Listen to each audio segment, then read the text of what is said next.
ದೇವರು ನಿಮ್ಮನ್ನು ಆಶೀರ್ವಾದ ಮಾಡಲಿ. ವಾಕ್ಯ ಏನ್ ಹೇಳುತ್ತೆ? ದೇವರು ನಮ್ಮನ್ನು ಕೊಂಡುಕೊಂಡಿದ್ದಾನೆ. ಒಂದು ಅಂಗಡಿಗೆ ಹೋಗುವಾಗ ಏನೋ ಒಂದು ವಸ್ತನ್ನು ಇರಿಸುವಾಗ ಸುಮ್ಮನೆ ಅಂಗಡಿಯವನು ಕೊಟ್ಟುಬಿಡ್ತಾನ? ಇಲ್ಲ ನಾವು ಸುಮ್ಮನೆ ತಗೊಂಡು ಬಂದ್ಬಿಡಕ್ಕಾಗುತ್ತಾ? ಏನ್ ಮಾಡ್ಬೇಕು? ಅದು ಒಂದು ಕ್ರಯ ಕಟ್ಟಬೇಕು. ಕ್ರಯ ಅಂದ್ರೆ ಅದನ್ನು ಪರ್ಚೇಸ್ ಮಾಡ್ಬೇಕಂದ್ರೆ ಅದಕ್ಕೆ ತಕ್ಕ ಬೆಲೆ ಒಂದು ಇಟ್ಟಿರ್ತಾನೆ. ಅಲ್ವಾ? ಒಡವೆ ಅಂಗಡಿಗೆ ಹೋಗಿರಿ, ಫ್ರೀಯಾಗಿ ಕೊಟ್ಬಿಡ್ತಾನ ಜ್ಯುವೆಲರಿ. ಕ್ಯಾಮರಾ ರೆಕಾರ್ಡಿಂಗ್ ಆಗ್ತಾ ಇಲ್ಲ, ಕದಿಯಕ್ಕೂ ಆಗಲ್ಲ ಅಲ್ಲಿ. ಅದನ್ನು ತೆಗೆದುಕೊಳ್ಬೇಕಾದ್ರೆ ಅದಕ್ಕೆ ಗ್ರಾಮ್ಗೆ ಎಷ್ಟು ಬೆಲೆ ಅಷ್ಟು ನಾವು ಕೊಡಬೇಕು. ವೇಸ್ಟೇಜು, ಮೇಕಿಂಗು, ವೇಸ್ಟೇಜ್ ಎಲ್ಲ ಸೇರಿ ತಗೊಳ್ತಾನೆ ಅಲ್ವಾ? ಅಲ್ಲೆಲೂಯ್ಯ. ಗಾಡಿ ತಗೊಳ್ಬೇಕಾದ್ರೆ ಕೂಡ ಅದಕ್ಕೆ ತಕ್ಕ ಬೆಲೆಯನ್ನು ಕಟ್ಟಬೇಕಾಗುತ್ತೆ. ಅಲ್ಲೆಲೂಯ್ಯ. ಅದೇ ರೀತಿ ದೇವರು ನನ್ನನ್ನು ಈ ಭೂಮಿಯಲ್ಲಿ ತೆಗೆದುಕೊಳ್ಳುವಾಗ ಆತನು ಒಂದು ಕ್ರಯವನ್ನು ಕೊಟ್ಟರು. ಆ ಕ್ರಯ ಯಾವುದು ಅಂತ ನಾವು ನೋಡುವಾಗ ಆತನ ರಕ್ತವಾಗಿದೆ. ಅಲ್ಲೆಲೂಯ್ಯ. ಆತನ ರಕ್ತವಾಗಿದೆ. ಆ ರಕ್ತಕ್ಕೆ ಬೆಲೆ ಕಟ್ಟಕ್ಕೆ ಆಗಲ್ಲ. ಅಲ್ಲೆಲೂಯ್ಯ. ಲೋಕದಲ್ಲಿ, ಇಡೀ ಲೋಕದಲ್ಲಿ ಒಂದು ಡೈಮಂಡ್ ಇದೆ. ಅದು ಕೊಹಿನೂರ್ ಡೈಮಂಡ್ ಅಂತ ಹೇಳ್ತಾರೆ. ಅದು ಅಮೆರಿಕ ದೇಶದಲ್ಲಿ ಇದೆ. ಅದು ಅಷ್ಟು ದೊಡ್ಡದು ಇದು. ಅದನ್ನ ಕಟ್ ಮಾಡಿ ಡಿಸೈನ್ ಮಾಡಿ ಒಂದು ಅಷ್ಟು ಮಾಡಿಬಿಟ್ಟಿದ್ದಾರೆ. ಆದರೂ ಅದಕ್ಕೊಂದು ಬೆಲೆ ಇದೆ. ಅದನ್ನು ತೆಗೆದುಕೊಳ್ಳೋಕೆ ಯಾರ ಹತ್ರನೂ ದುಡ್ಡಿಲ್ಲ. ಅದು ಇವಾಗ PCM ಅಲ್ಲಿ ಇಟ್ಟಿದ್ದಾರೆ ಅವ್ರ ದೇಶದಲ್ಲಿ. ಅದು ತೆಗಿಯೋಕೆ ಯಾರಿಲ್ಲ. ಹಾಕೊಂಡಿದ್ದ ರಾಣಿ ಮುದುಕಿ ಆಗ್ಬಿಟ್ಟು ಸೆತ್ತೋಗ್ಬಿಟ್ಟಿರ್ತಾಳೆ ಏನೋ ಇಲ್ಲಿಗೆ. பார்த்துருக்கிறியா? கேள்விப்பட்டு இதெல்லாம் பாருங்க. மொபைலில் போய் செக் பண்ணுறது. இதை விட்டு வேற எல்லாம் பார்க்க போகாது. நரகத்துக்கு கூட்டிட்டு போயிடும். அதில் அழிவுக்கு கூட்டிட்டு போயிடும். சமாதானத்தை கெடுத்து போய் பாருங்க. அந்த அம்மாவுக்கு வயசாயிடுச்சா, அந்த கிரீடத்தை தரிக்க முடியலன்ட்டு கொண்டு போய் PCMல வச்சுட்டாங்க. அதை வாங்குறதுக்கு யாருக்கிட்டையும் பணம் இல்லை. ஒருவேளை பணம் இருந்தா கூட பணம் கட்டி அதை வாங்கிடலாம் அந்த டைமண்டை. ஆனா இயேசுவின் ரத்தத்துக்கு பணம் கட்டவும் முடியாது. அது விலையேற பெற்ற ரத்தம். எப்படி சொல்லலாம்? உலகத்துல எல்லா ஜனங்க இருக்கிறாங்க இல்லையா? எல்லா ஜனங்களுக்குள்ள போய் நீ செக் பண்ணி பாரு. DNA எல்லாத்துலயும் பாவம் என்ன இருக்குது? பிளட்ல பாவம் இருக்கிறது. ஆனா இயேசு கிறிஸ்து பிளட்ல பாவமே இல்லை. ஏன்னா அவர் மனுஷர் மூலியமா பிறக்கல, தேவ ஆவியின் மூலியமா பிறந்தார். அல்லேலூயா. போன வாரம் அதுதான் சொன்னேன். என்ன சொன்னேன்? ಏನ್ ಹೇಳಿದೆ? ತಂದೆಯಾದ ದೇವರು ಈ ಲೋಕದ ಜನರ ಪಾಪವನ್ನು ನಿವಾರಣೆ ಮಾಡಬೇಕಂತ ಒಬ್ಬರನ್ನ ರೆಡಿ ಮಾಡಬೇಕಾಗಿತ್ತು, ಕಳಿಸ್ಬೇಕಾಗಿತ್ತು. ತಂದೆಯಾದ ದೇವರು ಡೈರೆಕ್ಟ್ ಆಗಿ ಬರಕ್ ಆಗಲ್ಲ. ಯಾಕಂದ್ರೆ ಆತನನ್ನು ಕಾಣುವವರು ಸ್ಪಾಟ್ ಔಟು. ಅಷ್ಟು ಪರಿಶುದ್ಧವಾದ ದೇವರು ತಂದೆಯಾದ ದೇವರು. ಚೆನ್ನಾಗಿ ತಿಳ್ಕೊಳ್ಳಿ. ಮೋಶೆ ಸೇವೆ ಮಾಡ್ದ 40 ವರ್ಷ ದೇವರಿಗೆ. ಇಸ್ರೇಲ್ ಜನರನ್ನ ಇಟ್ಕೊಂಡು ಆ ಟೆನ್ಷನ್ ಅಲ್ಲಿ, ಆ ಕಾಟದಲ್ಲಿ. ಆಗ ಮೋಶೆ ಕೇಳ್ತಾನೆ, ದೇವರೇ ನನಗೊಂದೇ ಒಂದು ಆಸೆ, ಏನಪ್ಪ? ನಿಮ್ ಮುಖ ನಾನು ನೋಡ್ಬೇಕು. ದೇವ್ರ ಸೇವೆ ಮಾಡ್ದ 40 ವರ್ಷ. ಇವಾಗಿರೋ ಟೆಕ್ನಾಲಜಿ ಅವ ಇಲ್ಲ, ಕರೆಂಟು ವಿದ್ಯುತ್ ಏನಿಲ್ಲ, ಬಾಂಡಿ ಗಿಂಡಿ ಏನಿಲ್ಲ. ಇವಾಗಿರೋ ಗಿಡ ಮರಗಳ ತರ ಅವತ್ತೆಲ್ಲ ಆ ಅರಣ್ಯದಲ್ಲಿ, ಮರಳು ಕಾಡಿನ ಅರಣ್ಯದಲ್ಲೆಲ್ಲ ಏನಿಲ್ಲ. ಇವಾಗಿರುವಂತ ಊಟ ಆವತ್ತಿಲ್ಲ, ಇವಾಗಿರುವಂತ ನೀರು ಆವತ್ತಿಲ್ಲ. ಲೇಲೂಯ. ಅದಕ್ಕೆ ಅವ್ರು ನೀರಿಲ್ಲ ಅಂತ ಗುಣಗುಟ್ಟುವಾಗ ದೇವರು ಬಂಡೆಯಿಂದ ನೀರು ಬರುತ್ತೆ ಅಂದ್ರು. ಅದೇ ನದಿಗಳೆಲ್ಲ ದೇವರು ಉತ್ಪತ್ತಿ ಮಾಡಿ ಇಟ್ಟಿದ್ರು. ಆ ಟೈಮ್ಗೆ ಅವ್ರಿಗೆ ಸಿಕ್ಕಿಲ್ಲ. ಅಂತ ಪರಿಸ್ಥಿತಿ, ಅಂತ ಸೇವೆ ಮಾಡಿದಂತ 40 ವರ್ಷ ಸೇವೆ ಮಾಡಿದಂತ ಮೋಶೆ ಆಸೆ ಪಟ್ಟ, ನಿನ್ ಮುಖ ನೋಡ್ಬೇಕು ದೇವ್ರೆ, ಪ್ಲೀಸ್ ಸೌಂಡ್ ತಾಗಿ ಕೇಳಿಸ್ತಾ ಇದ್ದೀನಿ, ಮಾತಾಡೋದು ತೋರಿಸ್ಬೋದಾಗಿತ್ತಲ್ಲ. ದೇವ್ರ ಪಾಪ ನನ್ನ ಸೇವಕ ನೋಡ್ಕೊಂಡು ನಾನು ಹೆಂಗಿದ್ದೀನಿ. ದೇವರು ಹೇಳ್ತಾರೆ, ನನ್ನ ಮುಖ ಒಬ್ಬರು ನೋಡಕ್ಕೆ, ಅಂದ್ರೆ ನಾನು ಪರಿಶುದ್ಧವುಳ್ಳ ದೇವರು. ಮೇನ್ ಅಶುದ್ಧವುಳ್ಳವ್ರು ನೋಡಿದ್ರೆ ಏನಾಗ್ತಾರೆ? Spot out. ಅದರಿಂದ ಬಂಡೆ ಸಂತೆಯಲ್ಲಿ ನೀರು ನನ್ನ ಕೈ ಮುಗಿಸ್ತೀನಿ. ಸಂಧಿಯಿಂದ ನೋಡ್ಬೋದು, ಆದ್ರೆ ನಾನು ಮುಖ ನೋಡಕ್ಕಾಗಲ್ಲ, ನನ್ನ ಭುಜ ಮಾತ್ರ ನೋಡಕ್ಕಾಗಲ್ಲ. ಅಲ್ಲೇಲೂಯಾ. ಅಷ್ಟು ಪವರ್ಫುಲ್ ದೇವರು ನಾವು ಆರಾಧನೆ ಮಾಡುವ ದೇವರು. ಈ ಭೂಮಿ ಆಕಾಶ ಅಂತ ಸರಾಸರಿಗಳಲ್ಲಿ ಸೃಷ್ಟಿ ಮಾಡಿದ ದೇವರು ಅಷ್ಟು ಪವರ್ಫುಲ್. ಇವಾಗ ನಿಮ್ಮಲ್ಲಿ ಒಂದು ಪ್ರಶ್ನೆ ಬರ್ಬೇಕಲ್ಲ, ಇವಾಗ ಆದಾಮ್ ಯವ್ವಾಳು ಹೆಂಗ್ ನೋಡಿದ್ರು? ಏನೇನು ತೋಟದಲ್ಲಿ ದೇವರು ಬರ್ತಾ ಇದ್ರು, ಆದಾಮೊಟ್ಟಿಗೆ ಯವ್ವನೊಟ್ಟಿಗೆ ಮಾತಾಡ್ತಾ ಇದ್ರು, ಹೋಗ್ತಾ ಇದ್ರು ಅಂತ ಹೇಳಿದ್ರಲ್ಲ, ಅವರೊಟ್ಟಿಗೆ ದೇವರು ಹೇಗೆ ಐಕ್ಯ ಇಟ್ಟಿದ್ರು ಅಂತ ನಿಮ್ಮಲ್ಲಿ ಒಂದು ಪ್ರಶ್ನೆ ಬರ್ಬೋದಲ್ಲ. ಅವ್ರು ಯಾಕೆ ಸತ್ತಿಲ್ಲ? ಅವಾಗ ಅವರಿಗೆ ಆತ್ಮೀಯ ಕಣ್ಗಳು ಕೊಡಲ್ಪಟ್ಟಿತ್ತು. ಅವರು ಆತ್ಮದಿಂದ ತುಂಬಿದವರಾಗಿದ್ರು. ಯಾವಾಗ ಅವರು ಪಾಪ ಮಾಡಿದ್ರು ಆವಾಗ ಆತ್ಮೀಯ ಕಣ್ಗಳು ಮುಚ್ಚಲ್ಪಟ್ಟು ಶರೀರದ ಕಣ್ಗಳು ತೆರೆಯಲ್ಪಡ್ತು. ಆವಾಗಿಂದ ದೇವ್ರನ್ನ ನೋಡಕ್ಕಾಗಿಲ್ಲ. ಅಲ್ಲೆಲ್ಲೂಯ್ಯ. ಅರ್ಥ ಮಾಡ್ಕೊಳ್ಳಿ, ಎಲ್ಲದಕ್ಕೂ ಅರ್ಥ ಇದೆ ಬೈಬಲಲ್ಲಿ. ಏನೋ ಒಂದು ಅಲ್ಲ, ಏನೋ ಒಂದು ಶಾಸ್ತ್ರದ ಪುಸ್ತಕ ಓದಿ ಹಂಗೆ ಹೋಗೋಂಗಲ್ಲ. ರಾಮ ಬಂದ, ರಾಮಾಯಣದಲ್ಲಿ ರಾಮನು ಬಂದ, ಬಿಲ್ ತಗೊಂಡು ಬಂದ, ಸೀತಾ ಬಂದ್ರು, ಇಂತಿ ಆದ್ರು, ಲಕ್ಷ್ಮಣ ಬಂದ, ತಮ್ಮನಾದ, ಲಕ್ಷ್ಮಣನ್ನು ಕೊಂದುಬಿಟ್ರು. ಹನುಮಾನಿಗೆ ರಾಮ ಹೇಳುವಾಗ ಅಲ್ಲಿ ಒಂದು ಸಂಜೀವಿನಿ ಗಿಡ ಬೆಟ್ಟದಿಂದ ತಗೊಂಡ್ ಬಾ, ಹನುಮಾನ್ ಹೋದ, ಆ ಸಂಜೀವಿನಿ ಯಾವ್ದಂತ ಕಂಡಿಡಿಯಕ್ಕಾಗದೆ ಬೆಟ್ಟನೇ ಕಿತ್ಕೊಂಡ್ಬಂದು ಕೊಟ್ಟುಬಿಟ್ಟ. ಇದೆಲ್ಲ ಬಂದು ಕತೆ. ದೇವರು ಸಾಯ್ತಾರೆ, ಲಕ್ಷ್ಮಣ ದೇವರು ಸತ್ತೋಗ್ಬಿಟ್ಟ. ನಮ್ಮ ದೇವರು ಸತ್ತರು, ಜೀವಂತವಾಗಿ ಎದ್ದು ಬಂದಿದ್ರು, ಜೀವಂತವಾಗಿ ಎದ್ದು ಬಂದಿದ್ರು. ಲಕ್ಷ್ಮಣ ಸತ್ತೋದ, ರಾಮ ಕಾಪಾಡೋತಾನೆ. ಸರಿ, ಹನುಮಾನ್ ದೇವರು ಅಂದ್ರು. ಹನುಮಾನ್ಗೆ ಹೇಳಿದ್ರು, ಹೋಗಿ ಹೂವು ತಗೊಂಡ್ ಬಾ, ರಸ ತಗೊಂಡು ಬಂದು ಹಾಕಲ್ಲಿ ಅಂತ. ಹನುಮಾನ್ ದೇವರು ಹೋದ್ರು, ಅಲ್ಲಿ ಕಂಡಿಡಿಯಕ್ಕಾಗಿಲ್ವಾ ಅಲ್ಲಿ ಯಾವ ಹೂವು ಅಂತ. ಯಾಕೆ ಬೆಟ್ಟನೇ ಕಿತ್ಕೊಂಡ್ಬರ್ಬೇಕು? ಬೆಟ್ಟ ಕಿತ್ತು ಅಷ್ಟು ಶಕ್ತಿ ಇರೋ ಹನುಮಾನಿಗೆ ಲಕ್ಷ್ಮಣನ ಕಾಪಾಡ್ಬೋದು. ಸೀತೆನ ಎತ್ತಾಕೊಂಡು ಹೋಗ್ಬಿಟ್ಟ ರಾವಣ ಸೀತೆನ ಎತ್ತಾಕೊಂಡು ಹೋಗ್ಬಿಟ್ಟ. ರಾಮ ಬಂದು ಹುಡುಕ್ತಾ ಇದ್ದಾನೆ, ನನ್ನ ಸೀತಾ ಎಲ್ಲಿ ಹೋದ್ರು. ಯಾಕೆ ಕಣ್ಣು ಮುಚ್ಚಿ ಹಂಗೆ ದರ್ಶನ ಮಾಡಿ ಕಂಡುಕೊಳ್ಳಲ್ಲ, ಯಾರು ಕಿಡ್ನಾಪ್ ಮಾಡ್ಬೋದು. ರಾಮ ಕೊಲ್ತಾನೆ, ಲಕ್ಷ್ಮಣ ಕೊಲ್ತಾನೆ, ಆಂಜನೇಯ ಕೊಲ್ತಾನೆ. ಇವರೆಲ್ಲ ಕೊಲೆಗಾರರು. ಒಬ್ಬ ಅದೇ ಹೇಳ್ತಾನೆ ಪತ್ರಿಕೆಯವರು, ನಿಮ್ ರಾಮ ದೇವರು ಅಂತೀಯ, ಹನುಮಾನ್ ದೇವರು ಅಂತೀಯ. ಇವರೆಲ್ಲ ಆ ಕಾಲದಲ್ಲಿ ಮರ್ಡರ್ ಮಾಡಿದವರು. ಈ ಕಾಲದ ತರ ಆವತ್ ಕಾಲದಲ್ಲಿ ಇದ್ದಿದ್ರೆ FIR ಹಾಕಿ ಇವ್ರಿಗೆಲ್ಲ ನೇನು ಶಿಕ್ಷೆ ಕೊಡ್ಬೇಕಾಗಿತ್ತು. ಇವರೆಲ್ಲ ನೇನ್ ಶಿಕ್ಷೆಗೆ ಒಪ್ಪಿಟ್ಟವರು. ಇವರೆಲ್ಲ ಕೊಲೆಗಾರರು, ಮರ್ಡರ್ ಮಾಡಿದ್ದಾರೆ ಇವರೆಲ್ಲ ದೇವರ ಅಂತ. ಅರ್ಥ ಆಯ್ತಾ? ಇದು ಕತೆ ಬರ್ಬಿಟ್ಟಿದ್ದಾರೆ. ಅದನ್ನು ಮೂಢನಂಬಿಕೆಗಳು ನಂಬ್ತಾ ಇದ್ದಾರೆ. ಅದರಲ್ಲೇ ಜಾತಿ ಭೇದ ಅಂತ ಜಗಳಗಳು ತಂದು ರಚನೆಗಳು ಮಾಡ್ತಾ ಇದ್ದಾರೆ. ಜೈ ಶ್ರೀರಾಮ್, ಜೈ ಬಜರಂಗ್ ಬಲಿ ಅನ್ಕೊಂಡು. ಯಾರೋ ಒಬ್ರು ಹೇಳಿದ್ರು, ಅಮೇರಿಕಾ, ಚೈನಾ ದೇಶ ಎಲ್ಲ ಇಂಪ್ರೂವ್ಮೆಂಟು, ಅವ್ರ ಮಕ್ಕಳೆಲ್ಲ, ಚೈನಾದ ಮಕ್ಕಳೆಲ್ಲ ಟ್ಯಾಲೆಂಟು, ಅವ್ರು ಏನೇನೋ ಸಾಧನೆ ಮಾಡ್ತಾ ಇದ್ದಾರೆ. ನಮ್ಮ ಭಾರತ ದೇಶದಲ್ಲಿ ಏನು ಸಾಧನೆ ಮಾಡ್ತಾ ಇದ್ದಾರೆ ಅಂದರೆ, ಮಸೀದಿ ಕೆಳಗಡೆ ಹೋಗಿ ಅಗದು ದೇವಸ್ಥಾನಗಳು ಕಂಡುಹಿಡಿತಾ ಇದ್ದಾರೆ ನಮ್ಮ ದೇಶದಲ್ಲಿ. ಆದರೆ ಅವ್ರ ದೇಶ ಮೆಟ್ಲು ಉನ್ನತ ಸ್ಥಾನಕ್ಕೆ ಹೋಗ್ತಾ ಇದ್ದೆ. ಅರ್ಥಮೈಂದ? ಚೈನಾ ಮಕ್ಕಳು ಇಷ್ಟಿಷ್ಟೇ ಇದ್ದಾರೆ. ಏನ್ ಫೈಟ್ ಮಾಡ್ತಾರೆ ಗೊತ್ತಾ? ಕುಂಪು ಕರಾತ ಅಲ್ಲ, ಸಾಧನೆ ಕಂಡುಹಿಡಿತಾರೆ. ಸ್ಯಾಟಲೈಟ್ ಏನೇನೋ ಕಂಡುಹಿಡಿತಾರೆ. ಅಲ್ಲಿ ನೋಡು, ಆ ಚೈನಾನೇ ನಂಬರ್ 1 ಕಂಡು ಹಿಡಿಯೋದ್ರಲ್ಲಿ. ಇಲ್ಲಿ ಒಬ್ಬ ಏನೋ ಒಂದು ವಸ್ತು ಮಾಡ್ಬಿಟ್ರೆ ಅಲ್ಲಿ ಟಕ್ಕಂತ ಡಬಲ್ ಆಗಿ ಕಂಡು ಹಿಡಿದ್ಬಿಡ್ತಾನೆ. ಅದೇ ಅಷ್ಟು ಟ್ಯಾಲೆಂಟ್. ಆದ್ರೆ ನಮ್ಮ ಭಾರತ ದೇಶದಲ್ಲಿ ಮಕ್ಕಳಿಗೆ ಒಳ್ಳೆ ಒಂದು ವಿದ್ಯಾಭ್ಯಾಸದಲ್ಲಿ ತಗೊಂಡು ಹೋಗಿರಿ, ಒಳ್ಳೆ ಬುದ್ಧಿವಂತಿಕೆಯಲ್ಲಿ ತಗೊಂಡು ಹೋಗಿರಿ ಅಂದ್ರೆ ಜನರು ಏನ್ ಮಾಡ್ತಾ ಇದ್ದಾರೆ? ರಾಜಕೀಯ ವ್ಯಕ್ತಿಯ ಮೂಲಕ ಜನರು ಜೈ ಬಜರಂಗ್ ಬಲಿ, ಜೈ ಶ್ರೀರಾಮ್, ನಂದು ಇದು ಹಿಂದೂ, ನಿಮ್ದು ಮುಸ್ಲಿಮು, ನಿಮ್ದು ಕ್ರಿಶ್ಚಿಯನ್ ಅಂತ ಗಲಾಟಗಳು ಮಾಡಕ್ಕೆ ರೆಡಿ ಮಾಡ್ತಾ ಇದ್ದಾರೆ. RSS ಅವರು ಇವರು ಕತ್ತಿಗಳು ಕೊಟ್ಟು ಗನ್ ಕೊಟ್ಟು ಅವ್ರಿಗೆ ಟ್ರೈನಿಂಗ್ ಮಾಡ್ತಾ ಇದ್ದಾರೆ.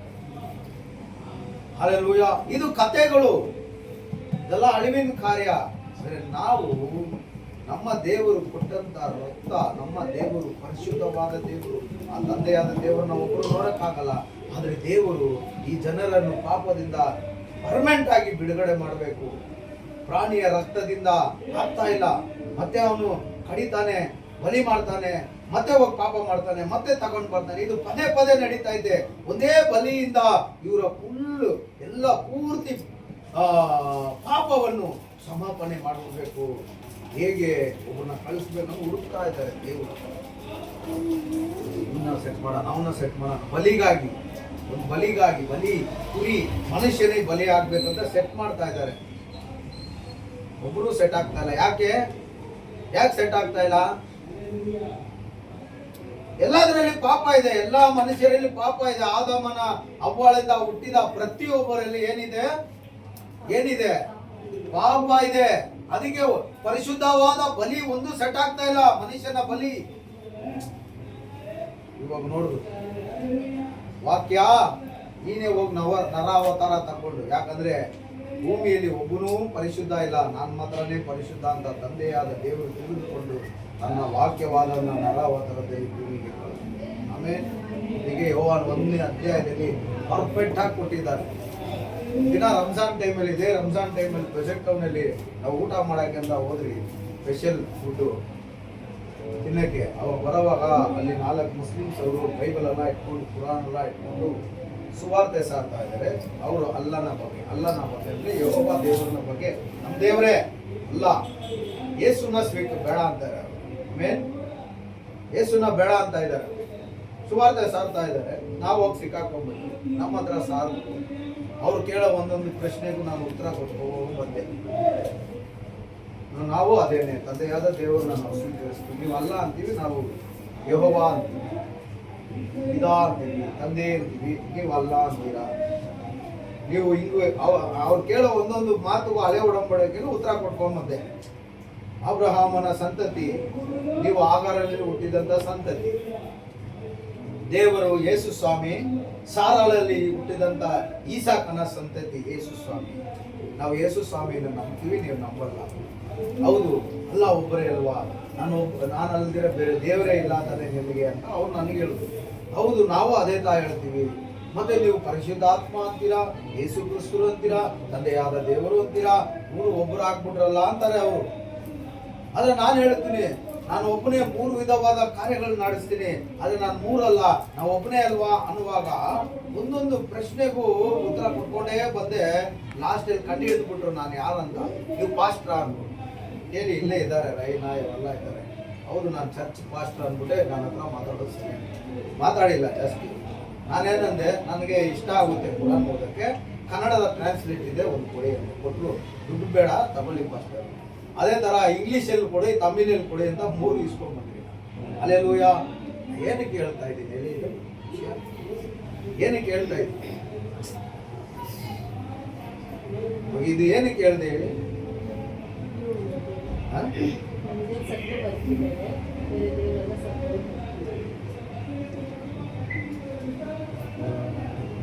ಅದೇ ರಾಮಾಯಣ ಕಥೆ ಹೇಳ್ಕೊಂಡ್ಬಂದೆ ಅಲ್ವಾ. ಅವರೆಲ್ಲ ಕೊಲ್ಲೋರು, ನಮ್ಮ ದೇವರು ತನ್ನ ಜೀವವನ್ನೇ ಕೊಟ್ಟು ಜೀವವನ್ನೇ ಪಡ್ಕೊಂಡ್ರು. ತಂದೆಯಾದ ದೇವರು ನೋಡ್ರು, ಯಾರ ಜೀವ ಬಲಿ ಮಾಡೋಣ ಈ ಪಾಪಕ್ಕಾಗಿ, ಒಬ್ಬನು ಯೋಗ್ಯತೆ ಇಲ್ಲ ಎಲ್ಲಕ್ಕೆ. ಯಾಕಂದ್ರೆ ಆದಮಿಂದ ಹುಟ್ಟಿದ ಪ್ರತಿಯೊಬ್ಬರಿಗೂ ಶರೀರದಲ್ಲಿ ಏನಿತ್ತು, ಪಾಪ ಆಳ್ವಿಕೆ ಮಾಡ್ತಾ ಇತ್ತು. ಆದ್ರಿಂದ ವಾಕ್ಯವಾದ ಕ್ರಿಸ್ತನನ್ನು ದೇವರು ಕಳಿಸ್ಕೊಟ್ರು. ಯೋಹಾನ 1ನೇ ಅಧ್ಯಾಯದಲ್ಲಿ ಆ ಕ್ರಿಸ್ತು ಯಾರು, ಆ ವಾಕ್ಯ ಯಾರು ಅಂತ ಸ್ಪಷ್ಟವಾಗಿ ಕೊಡಲ್ಪಟ್ಟಿದೆ. ಆ ವಾಕ್ಯವಾದವನು ಆದಿಯಲ್ಲಿ ದೇವರ ಬಳಿಯಲ್ಲಿದ್ದನು, ಆತನು ದೇವರು, ಆತನಿಲ್ದಿರ ಉಂಟಾಗೋದ್ರಲ್ಲಿ ಒಂದೂ ಉಂಟಾಗಿಲ್ಲ. ಆತನು ನಮ್ಮ ಮಧ್ಯದಲ್ಲಿ ನರ ಅವತಾರ ತೆಗೆದುಕೊಂಡು ಬಂದನು. Hallelujah, praise the lord, hallelujah. ಅದು ಪರ್ಫೆಕ್ಟ್ ಆಗಿ ನಮಗೆ ಕೊಡಲ್ಪಟ್ಟಿದೆ, ಅದು ಪರ್ಫೆಕ್ಟ್ ಆಗಿ ನಮಗೆ ಕೊಡಲ್ಪಟ್ಟಿದೆ. ದೇವರು ಒಬ್ಬರೇ ಆಗ್ಬೇಕು, ಅದು ತಂದೆಯಾದ ದೇವರು. ಅದ್ರ ಕ್ಯಾರೆಕ್ಟರ್ 2 ವಿಧವಾದ ಇದೆ ದೇವರು. ಆಮೇನ್. ಒಬ್ರು ಹೇಳ್ತಾರೆ ಗೊತ್ತಾ, ನನ್ನ ಬಗ್ಗೆ ನಿನಗೆ ಗೊತ್ತಿಲ್ಲ, నా ಬಗ್ಗೆ నీకు తెలియదు, నాకు ఇగోక్ పక్కన ఉంది చెప్తారా లేదా? అప్పుడు ఆ ఇగోక్ పక్కన వేరే వాళ్ళ, నాకు ఇంకొక క్యారెక్టర్ ఉంది, అది క్యారెక్టర్ వేరే వాళ్ళ. నువ్వే నీకు 2 క్యారెక్టర్ ఉంటేనో నువ్వే, 3 లేదు. హల్లెలూయా. ದೇವರು ಒಬ್ಬರೇ, ಆ ದೇವರೇ ಈ ಭೂಮಿಗೆ ಬಂದರು. ಆಮೇನ್, ಹಲ್ಲೆಲೂಯಾ. ಆ ದೇವರೇ ಪರಿಶುದ್ಧ ರಕ್ತವನ್ನು ತೆಕೊಂಡು ಬಂದರು. ಪರಿಶುದ್ಧ ರಕ್ತದಿಂದ ನಿನ್ನನ್ನು ನನ್ನನ್ನು ಅವರು ಕ್ರಯಕ್ಕೆ ಬೆಲೆ ಕಟ್ಟಿ, ಹಲ್ಲೆಲೂಯಾ. ಆ ಪರಿಶುದ್ಧ ರಕ್ತಕ್ಕೆ ಯಾರಿಂದನೂ ಬೆಲೆ ಕಟ್ಟಕ್ಕೆ ಸಾಧ್ಯ ಇಲ್ಲ. ಈ ಲೋಕದಲ್ಲಿ ಎಷ್ಟೋ DNA ಇರ್ಬೋದು, ಆಮೇಲೆ ಎಷ್ಟೋ ಬ್ಲಡ್ ಇರ್ಬೋದು, ಬೆಲೆ ಕೋಟಿ ಬೆಲೆ ಬಾಳುವಂತ ಬ್ಲಡ್ ಕೂಡ ಇರ್ಬೋದು, ಅದರಲ್ಲೂ ಪಾಪ ಇದೆ. ಆಮೇಲೆ ಹಲ್ಲೆಲೂಯಾ. ಯೇಸುವಿನ ರಕ್ತದಲ್ಲಿ ಏನಿಲ್ಲ ಪಾಪವೇ ಇಲ್ಲ. ಆ ಒಂದೇ ಪಾಪ ಇಲ್ಲದ ಬಲಿಯಿಂದ ಇವತ್ತು ನಮ್ಮ ಪಾಪವೆಲ್ಲ ಕ್ಷಮಾಪಣೆ ಆಗಿದೆ. ಇನ್ನು ನಾವು ಫಾಸ್ಟಿಂಗ್ ಹಾಕೋದು ಬೇಕಾಗಿಲ್ಲ, ತವ ಇರೋದು ಬೇಕಾಗಿಲ್ಲ. 40 ದಿನ ನಾವು ಫಾಸ್ಟಿಂಗ್ ಪ್ರೇಯರ್ ನಡೆಸ್ತಾ ಇಲ್ಲ, ಸ್ತೋತ್ರ ಕೂಟ, ಜಪಾ ಕೂಟ, ದೇಶಕ್ಕಾಗಿ ಪ್ರಾರ್ಥನೆ ಮಾಡ್ತಾ ಇದೀವಿ ಅಷ್ಟೇ. ಹಲ್ಲೆಲೂಯಾ. ಯಾಕಂದ್ರೆ ದೇವರು ಹೇಳಿದ್ರು, ಆರಾಧನೆ ನೀವು ಒಂದು ಕಾಲದಲ್ಲಿ ಬೆಟ್ಟಕ್ಕೆ ಹೋಗ್ತಾ ಇದ್ದೀರಾ, ಭಾನುವಾರ ಆದ್ರೆ ಆರಾಧನೆಗೆ ಅಲ್ಲಿ ಯೋಧರು ಆಲಯದಲ್ಲಿ ಆರಾಧನೆ ಮಾಡ್ತಾ ಇದ್ದಾರೆ. ನೀವು ಅನ್ಯ ಜನರು, ಕಲ್ಲಲ್ಪಟ್ಟ ಜನರು, ಅಲ್ಲಿ ಆಲಯಕ್ಕೆ ಹೋಗಂಗೆ ನೀವು ಸೇರ್ಸಲ್ಲ.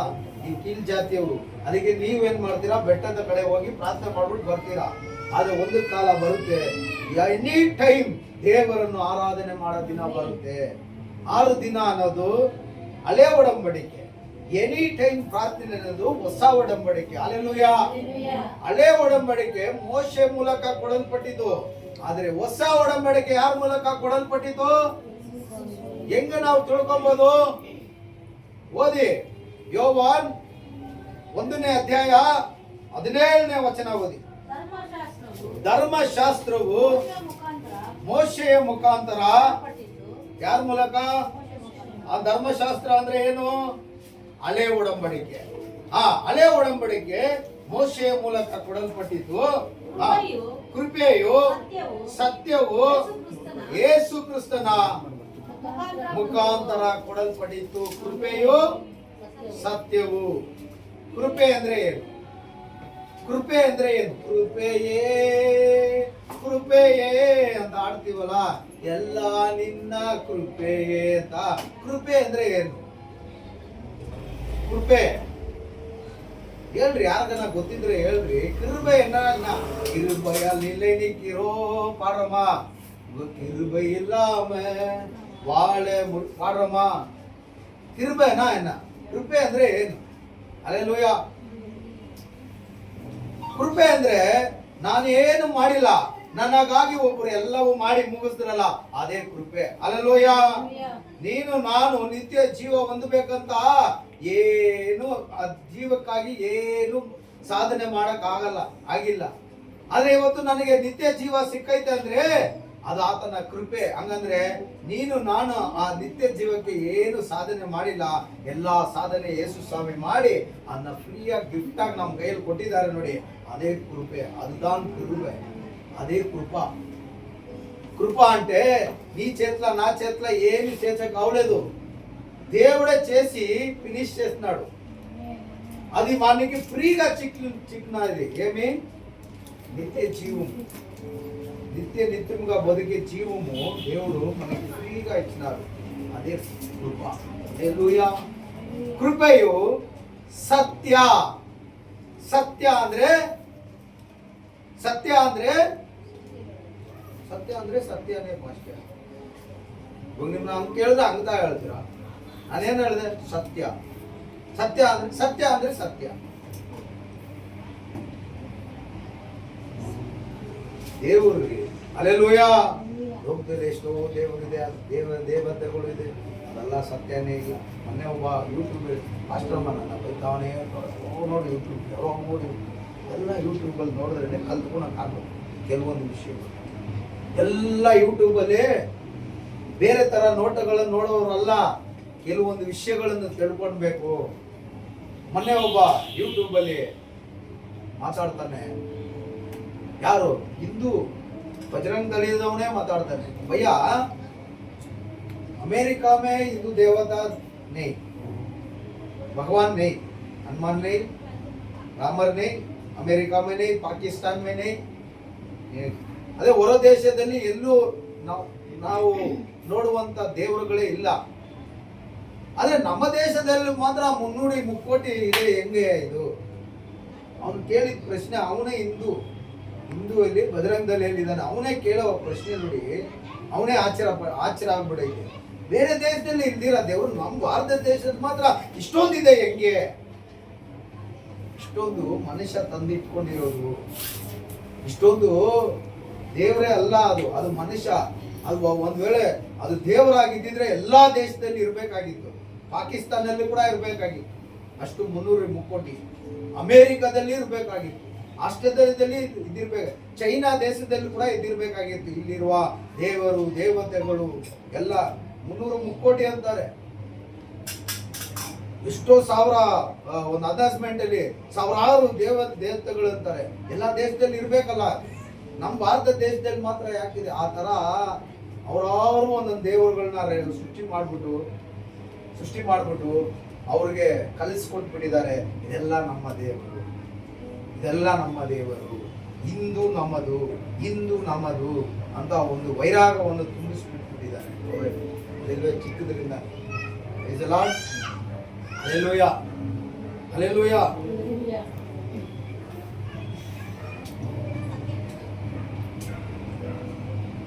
ಈ ತರ ಅವರೇ ಆಶ್ಚರ್ಯ ಪಡ್ತಾ ಇದ್ದಾರೆ, ಎಲ್ಲಿಂದ ಬಂತು, ಎಲ್ಲಿಂದ ಬಂತು. ಆದರೆ ನೀನು ನಾನು ಆರಾಧಿಸುವ ದೇವರು ಸತ್ಯವುಳ್ಳ ದೇವರು. ಆಮೆನ್. ಒಬ್ಬನೇ ದೇವರು, ಇಡೀ ಜಗತ್ತಿಗೆ ಒಬ್ಬನೇ ದೇವರು, ಯೇಸು. ಹಲ್ಲೆಲೂಯಾ. ಯೇಸು ಅವ್ರ ತಂದೆಯಾದ ಯೆಹೋವ ಅವ್ರು ಯೇಸುವಾಗಿ ಮಾರ್ಪಟ್ಟರು. ಹಲ್ಲೆಲೂಯಾ. ಇವತ್ತು ಯೇಸು ಹೇಳಿದ್ರು, ಭೂಮಿಯಲ್ಲಿ ಇರುವಾಗ ನಾನು ಇಲ್ದಿರ ಒಬ್ಬನು ಪರಲೋಕಕ್ಕೆ ಬರಕ್ಕಾಗಲ್ಲ. ಅವಾಗ ಯೇಸು ಬಿಟ್ಟು ನಾವು ಏನು ಮಾಡೋಕ್ಕಾಗಲ್ಲ, ಯೇಸು ಬಿಟ್ಟು ನಾವು ಪರಲೋಕಕ್ಕೆ ಹೋಗೋಕ್ಕಾಗಲ್ಲ. ಯೇಸುವಿನ ನಾಮವನ್ನು ಬಿಟ್ಟು ನಾವು ಏನನ್ನು ಉಚ್ಚರಿಸಕ್ಕೆ, ಮಹಿಮೆ ಪಡಿಸಕ್ಕಾಗಲ್ಲ.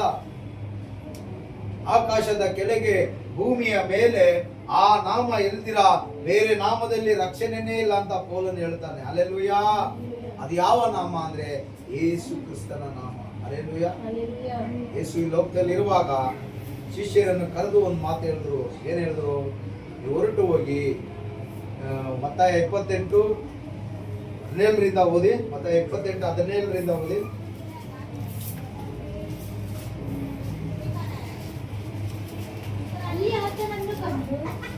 ಅಲ್ಲಿ ಆತನನ್ನು ಕಂಡು ಆತನಿಗೆ ಅಡ್ಡ ಬಿದ್ದರು ಶಿಷ್ಯರು.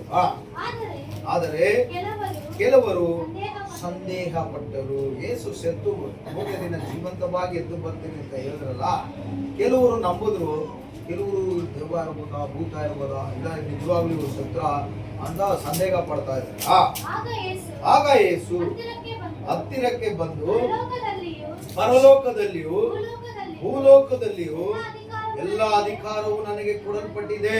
ಇರೇ ಪರಲೋಕದಲ್ಲಿಯೂ ಭೂಲೋಕದಲ್ಲೂ ಅಧಿಕಾರ ಹೊಂದಿರುವವರು ಯಾರು? ಯಾರು? ಒಂದು ವೇಳೆ ಯೇಸು ದೇವರಾಗಿದ್ದಿಲ್ಲ ಅಂದಿದ್ರೆ ಆ ಮಾತೆ ಯೇಸುವಿಂದ ಬಾಯಿಂದ ಬರ್ತಾ ಇದ್ದಿಲ್ಲ. ಯಾಕಂದ್ರೆ ದೇವರು ಒಬ್ಬನೇ. ಈ ಆಕಾಶ ಭೂಮಿ ಸರ್ವಕ್ಕೂ ಅಧಿಕಾರ ಹೊಂದಿರುವವರು ಯಾರು? ದೇವರು ಒಬ್ಬರಾಗಿರ್ತಾರೆ. ಒಂದು ವೇಳೆ ಯೇಸು ಸ್ವಾಮಿ ದೇವರಾಗಿದ್ದಿಲ್ಲ ಅಂದಿದ್ರೆ ಈ ಮಾತನ್ನು ಯೇಸು ಅಲ್ಲಿ ಬಳಸ್ತಾ ಇದ್ದಿಲ್ಲ. ಏನ್ ಹೇಳ್ತಾರೆ? ಪರಲೋಕದಲ್ಲಿ ಭೂಲೋಕದಲ್ಲಿಯೂ ಎಲ್ಲ ಅಧಿಕಾರವು ನನಗೆ ಕೊಡಲ್ಪಟ್ಟಿದೆ. ಇವಾಗ ಅಧಿಕಾರ ಹೊಂದಿದ್ದಾರೆ ದೇವರು. ಆದುದರಿಂದ ನೀವು ಹೊರಟು ಹೋಗಿ ಎಲ್ಲಾ ದೇಶಗಳ ಜನರನ್ನು ಶಿಷ್ಯರನ್ನಾಗಿ ಮಾಡಿರಿ. ಅವರಿಗೆ ತಂದೆ, ಮಗ, ಪರಿಶುದ್ಧ ಆತ್ಮನ ಹೆಸರಿನಲ್ಲಿ ದೀಕ್ಷೆ ಸ್ನಾನ ಮಾಡಿಸಿ. ಅಲ್ಲಿ ಏನ್ ಹೇಳಿದ್ರು ದೇವರು? ಯೇಸುವಿನ ನಾಮದಲ್ಲಿ ದೀಕ್ಷೆ ಸ್ನಾನ ಕೊಡಿ ಅಂದ್ರ? ಇಲ್ಲ. ಪರಿಶುದ್ಧ ಆತ್ಮನ ಮಾತ್ರ ಕೊಡಿ ಅಂದ್ರ? ಇಲ್ಲ. ಇಲ್ಲ. ತಂದೆಯಾದ ದೇವರ ನಾಮದಲ್ಲಿ ಮಾತ್ರ ಕೊಡಿ ಅಂದ್ರ? ಇಲ್ವಾ. ತಂದೆ, ಮಗ, ಪರಿಶುದ್ಧ ಆತ್ಮರು. ಅಲ್ವಪ್ಪ? ಮತ್ತಾಯ 28:19. కాబట్టి మీరు వెళ్ళి సమస్త జనులను శిష్యులుగా చేయండి. తండ్రి, కుమారుడు, పరిశుద్ధాత్ముడు నామములో వారికి బాప్టిజం ఇవ్వండి. ఎవరు చెప్తున్నారు? ఇది యేసుస్వామి కుమారుడు అయిన యేసుస్వామి. అతడు తండ్రి గాను పరిశుద్ధ ఆత్మనుగా యేసు క్రీస్తునుగా అతను చెప్తున్నాడు. తండ్రి, కుమారుడు, పరిశుద్ధాత్మన నామలతో బ్యాప్టిజం చేయండి, దీక్ష స్థానం ఇవ్వండి. ఆమేన్. హల్లెలూయా. యాలప్ప తడ చేస్తావు, యాలు తడ చేస్తావు? నీకు దేవుడు చెప్పేసిండాడు, తండ్రి, కుమారుడు, పరిశుద్ధ ఆత్మ నామములో నీకు బ్యాప్టిజం ఇవ్వండి. ఇంకా యాల నువ్వు తడ చేస్తావు? దేవుడు చెప్పిన మాట మీరు వినలేదా? హల్లెలూయా. ఎంత నువ్వు తడ చేస్తావో అంత సైతానును నిన్ను వేరే లోకంకి తీసుకెళ్తాడు. అతను పరిశుద్ధ ఆత్ముడికి ఒప్పించి నువ్వు బ్యాప్టిజం తీసుకున్నావా, అప్పుడు పరిశుద్ధ ఆత్ముడు నిన్ను నడిపిస్తాడు. హల్లెలూయా. అంటే దేవుడు యేసు ఈ భూలోకంలో ఉండేటప్పుడు ఒక మాట చెప్తున్నాడు, నేను వెళ్తాను, పరిశుద్ధ ఆత్ముడు నీలోగా వస్తారు. ఆ పరిశుద్ధ ఆత్ముడు సకలం సత్యంలా నిన్ను నడిపిస్తాడు. హల్లెలూయా. అవును, మేము ఒక్కొక్కరు పరిశుద్ధ ఆత్మను నడిపించి దాంట్లో నడవాలా. హల్లెలూయా. పరిశుద్ధ ఆత్మతో నడవాలా. అప్పుడు పరిశుద్ధ ఆత్మతో మేము నడవాలా అనే విషయంకి ఆ దేవుడు చెప్పిన మాటను మనం వినాల. హల్లెలూయా. Praise the Lord. ಅರ್ಥమైన ಸಹೋದರ ಹೇಳ್ದ ಮೊನ್ನೆ ಹೋದ್ವಾರ ನಾನು ತೆಲುಗಲ್ಲಿ ಓದ್ತೀನಿ. ನಾನು ಅದಕ್ಕೆ ದೇವರು ಹೇಳ್ತಾರೆ, ಬಾಯಾರಿದವರಿಗೆ ಜೀವವೇ ಬುಗ್ಗೆಯ ಬಲೆಯಲ್ಲಿ ನಾನು ಕೊಡ್ತೇನೆ. ಹಲ್ಲೆಲೂಯಾ. ನನ್ನ ನಾಮದಲ್ಲಿ ನೀನು ಏನಾದರೂ ಬೇಡಿಕೊಂಡ್ರೆ ನಾನು ಅದನ್ನು ನೆರವೇರಿಸ್ತೇನೆ. ಹಲ್ಲೆಲೂಯಾ. ಅವನು ಆ ಆಸೆ ಇರೋವರೆಗೆ, ಆ ದಾಹ ಇರೋವರೆಗೆ ಆ దాహವನ್ನು తీర్చుವುదే పరిశుద్ధ ఆత్మన ಕೆಲಸ. హల్లెలూయా. ఎవరికి ఆ దాహం ఉంటుందో ఆ దాహం ఉండే వాళ్ళకి పరిశుద్ధ ఆత్ముడు ఆ దాహాన్ని ఏం చేస్తారప్పా? ತೀರಿಸ್ತಾడు. హల్లెలూయా. ಇನ್ಮೇಲೆ ನಾನು ಚೆನ್ನಾಗಿ ತೆಲುಗು ಮಾತಾಡ್ತೀನಿ. ಹల్లೆಲೂಯಾ. Praise the Lord. ನಮ್ದು ಬೆಂಗಳೂರು ತೆಲುಗು ಎಲ್ಲ ಮಿಕ್ಸ್ ಇರುತ್ತೆ, ಕನ್ನಡ ತಮಿಳು ಎಲ್ಲ ಮಿಕ್ಸ್ ಇರುತ್ತೆ. ಆಂಧ್ರ ತೆಲುಗನ್ನು ಕಲಿಬೇಕು. ಹಲ್ಲೆಲೂಯಾ. Praise the lord. ಆದ್ದರಿಂದ ದೇವರು ಹೇಳಿದ್ರು, ಒಂದೇ ಹೆಸರಿಂದ ಅಲ್ಲ, ತಂದೆ ಮಗ ಪರಿಶುದ್ಧ ಆತ್ಮನ ಹೆಸರಿನಿಂದ ನೀವು ಅವರಿಗೆ ದೀಕ್ಷೆ ಸ್ಥಾನ ಕೊಡಿ. ಆಮೇಲೆ ನಾವು ಮೂವರು ಒಬ್ಬರೇ, ಬೇರೆ ಬೇರೆ ಅಲ್ಲ, ಒಂದೇ ನಾಮದಲ್ಲಿ ಏನ್ ಮಾಡಿ ಬ್ಯಾಪ್ಟಿಸಮ್ ಕೊಡಿ. ಹಲ್ಲೆಲೂಯಾ. Praise the lord. ಚೆನ್ನಾಗಿ ಅರ್ಥ ಆಯ್ತಾ? ದೇವರು ಒಬ್ಬನೇ, ಆತನು ಜೀವವುಳ್ಳ ದೇವರು. ಆ ಜೀವವುಳ್ಳ ದೇವರು ಮನುಷ್ಯನನ್ನು ಬಿಡಿಸುವುದಕ್ಕಾಗಿ ಒಬ್ಬರೂ ಯೋಗ್ಯತೆ ಇಲ್ಲ ಬಲಿಗಾಗಿ ಅಂತ ತನ್ನನ್ನೇ ವಾಕ್ಯವಾದ ಆ ವಾಕ್ಯವನ್ನೇ ಮನುಷ್ಯನ ಅವತಾರದಲ್ಲಿ ಭೂಮಿಗೆ ಕಳಿಸಿ ಆತನ ಪರಿಶುದ್ಧ ರಕ್ತದಿಂದ ನಮ್ಮನ್ನೆಲ್ಲರನ್ನ ಏನ್ ಮಾಡ್ಬಿಟ್ಟಿದ್ದಾರೆ? ಕ್ರಯಕ್ಕೆ ಕೊಂಡಿದ್ದಾರೆ. ನಾವು ಸ್ವಂತಲ್ಲ. ಇನ್ನು ನಿನ್ನ ಮಗನ ಮೇಲೆ ಹೆಚ್ಚಾಗಿ ಪ್ರೀತಿ ಇಡುವುದಕ್ಕಿಂತ ಯೇಸು ಮೇಲೆ ಇಡು. ನಿನ್ನ ಮಗಳ ಮೇಲೆ ಹೆಚ್ಚಾಗಿ ಪ್ರೀತಿ ಇಡುವುದಕ್ಕಿಂತ ಯೇಸು ಮೇಲೆ ಇಡು. ನಿನ್ನ ಗಂಡನ ಮೇಲೆ ಹೆಚ್ಚಾದ ಪ್ರೀತಿ ಇಡುವುದಕ್ಕಿಂತ ಯೇಸು ಮೇಲೆ ಇಡು. ನಿನ್ನ ಹೆಂಡತಿಯ ಮೇಲೆ ಹೆಚ್ಚಾದ ಪ್ರೀತಿ ಇಡುವುದಕ್ಕಿಂತ ನೀನು ಯೇಸು ಮೇಲೆ ಇಡು. ನಿನ್ನ ಮೊಬೈಲ್ ಮೇಲೆ ಹೆಚ್ಚಾಗಿ ನೀನು ಪ್ರೀತಿ ಇಡುವುದಕ್ಕಿಂತ ಯೇಸು ಮೇಲೆ ಇಡು. ಹಲ್ಲೆಲೂಯಾ. ಯೇಸುವಿನ ಪ್ರೀತಿ ಮೇಲೆ ಇಡು, ಯೇಸುವಿನ ಕರುಣೆ ಮೇಲೆ ಇಡು, ಯೇಸುವಿನ ಮಮತೆ ಮೇಲೆ ಇಡು. ಆತನ ನಮಗಾಗಿ ತನ್ನ ರಕ್ತವನ್ನು ಸುರಿಸಿ ತನ್ನ ಪ್ರಾಣವನ್ನೇ ಕೊಟ್ಟಲ್ಲ, ಅದನ್ನು ನೆನೆಸ್ಕೋ ಹೆಚ್ಚಾಗಿ. ಹಲ್ಲೆಲೂಯಾ. ಪಾಸ್ಟರ್, ನಾನು ಹೆಂಡತಿ ಮೇಲೆ ಇಡು, ಅಷ್ಟು ಯೇಸು ಮೇಲೆ ಇಡು. ನಿನ್ನನ್ನು ಸೃಷ್ಟಿ ಮಾಡಿದ ಆ ದೇವರ ಮೇಲೆ ಇಡು. ನನ್ನ ಮಕ್ಕಳನ್ನ ಪ್ರೀತಿ ಮಾಡು. ದೇವ್ರು ಮಾಡಬೇಡ ಅಂತ ಹೇಳಿಲ್ಲ, ಅದಕ್ಕಿಂತ ಒಂದು ಪಟ್ಟು ಹೆಚ್ಚಾಗಿ ದೇವ್ರ ಮೇಲೆ ಪ್ರೀತಿ. ಅಬ್ರಹಾಮು 100 ವಯಸ್ಸಲ್ಲಿ ಒಬ್ಬ ಮಗನನ್ನು ಎತ್ತದ, ಈಸಾಕ. ಅವನಿಗೆ 12 ವರ್ಷ ಆಯ್ತು. ಇವಾಗ ಅಬ್ರಹಾಮಿಗೆ ಎಷ್ಟು ವಯಸ್ಸಾಯ್ತು? 112 ವರ್ಷ ಆಯ್ತು. ಈ 112 ವರ್ಷ ಅವನು ಸ್ವಲ್ಪ ದೇವರಲ್ಲಿ ಗ್ಯಾಪ್ ಬಿಟ್ಬಿಟ್ಟ ಅಬ್ರಹಾಮ್. ಅದಕ್ಕೆ ಮುಂಚೆ ದೇವ್ರೆ ಅಂತ ಇದ್ದವನು 100 ವಯಸ್ಸಲ್ಲಿ ವಾಗ್ದಾನ ಮಾಡಲ್ಪಟ್ಟ ಆ ಮಗು ಈಸಾಕ ಹುಟ್ಟಿದ ಮೇಲೆ 12 ವರ್ಷ ಅವನು ಏನ್ ಮಾಡ್ಬಿಟ್ಟ? ಎಲ್ಲಾ ಪ್ರೀತಿ ಆ ಮಗು ಮೇಲೆ ತೋರಿಸ್ಬಿಟ್ಟ. ಯಾಕೆ ಹೇಳಿ?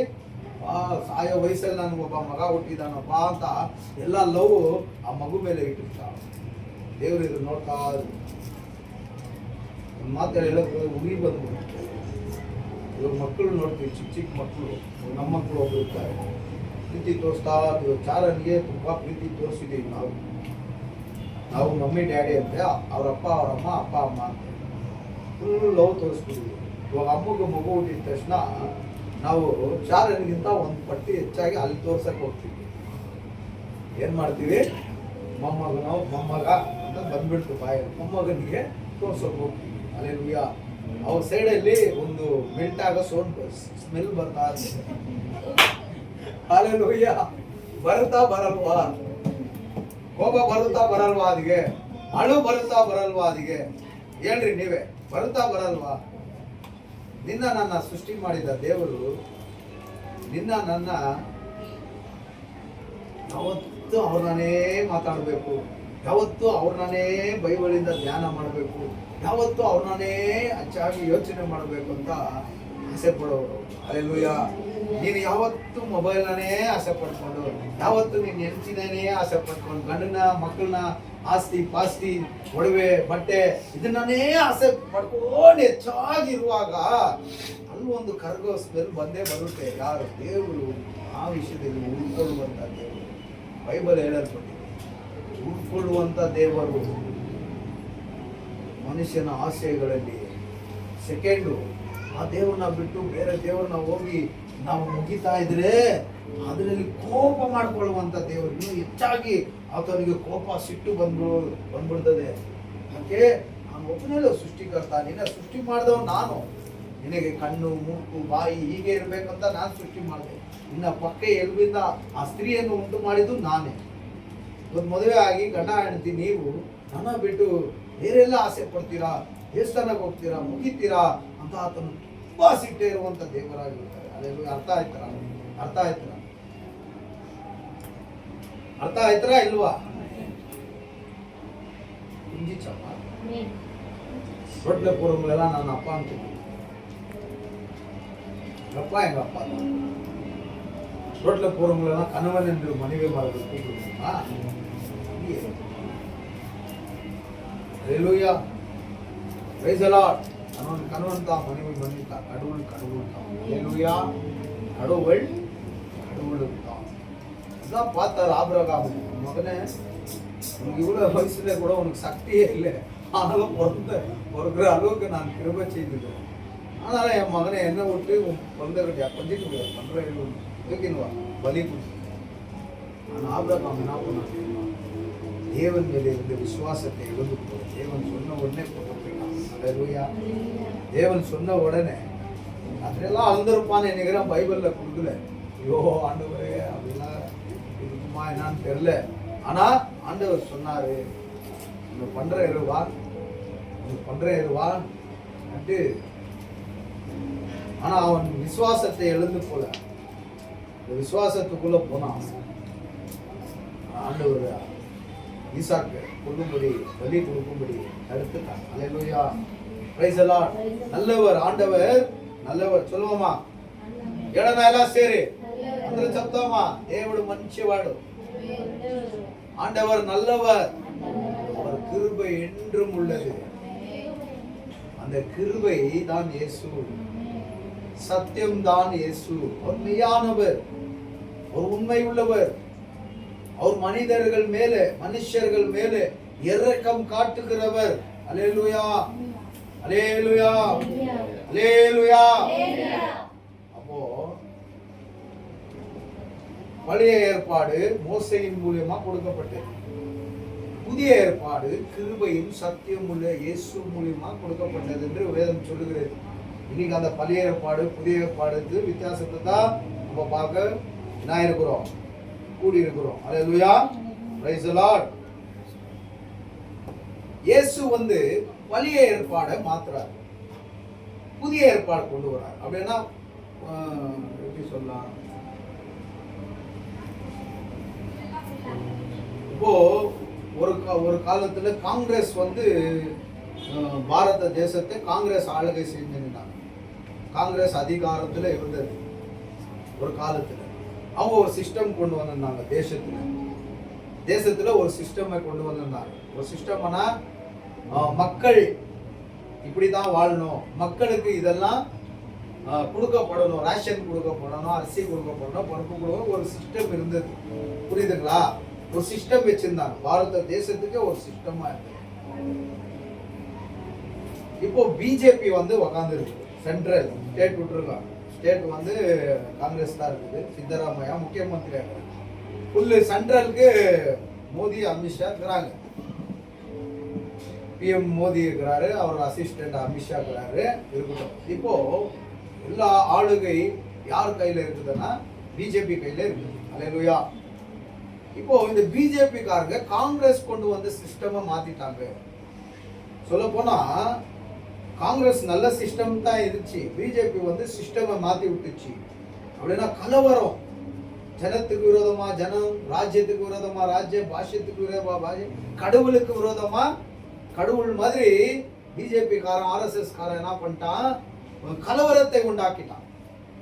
இப்போ நியாய பிரமாணம் கலவரம் போல இருந்தது.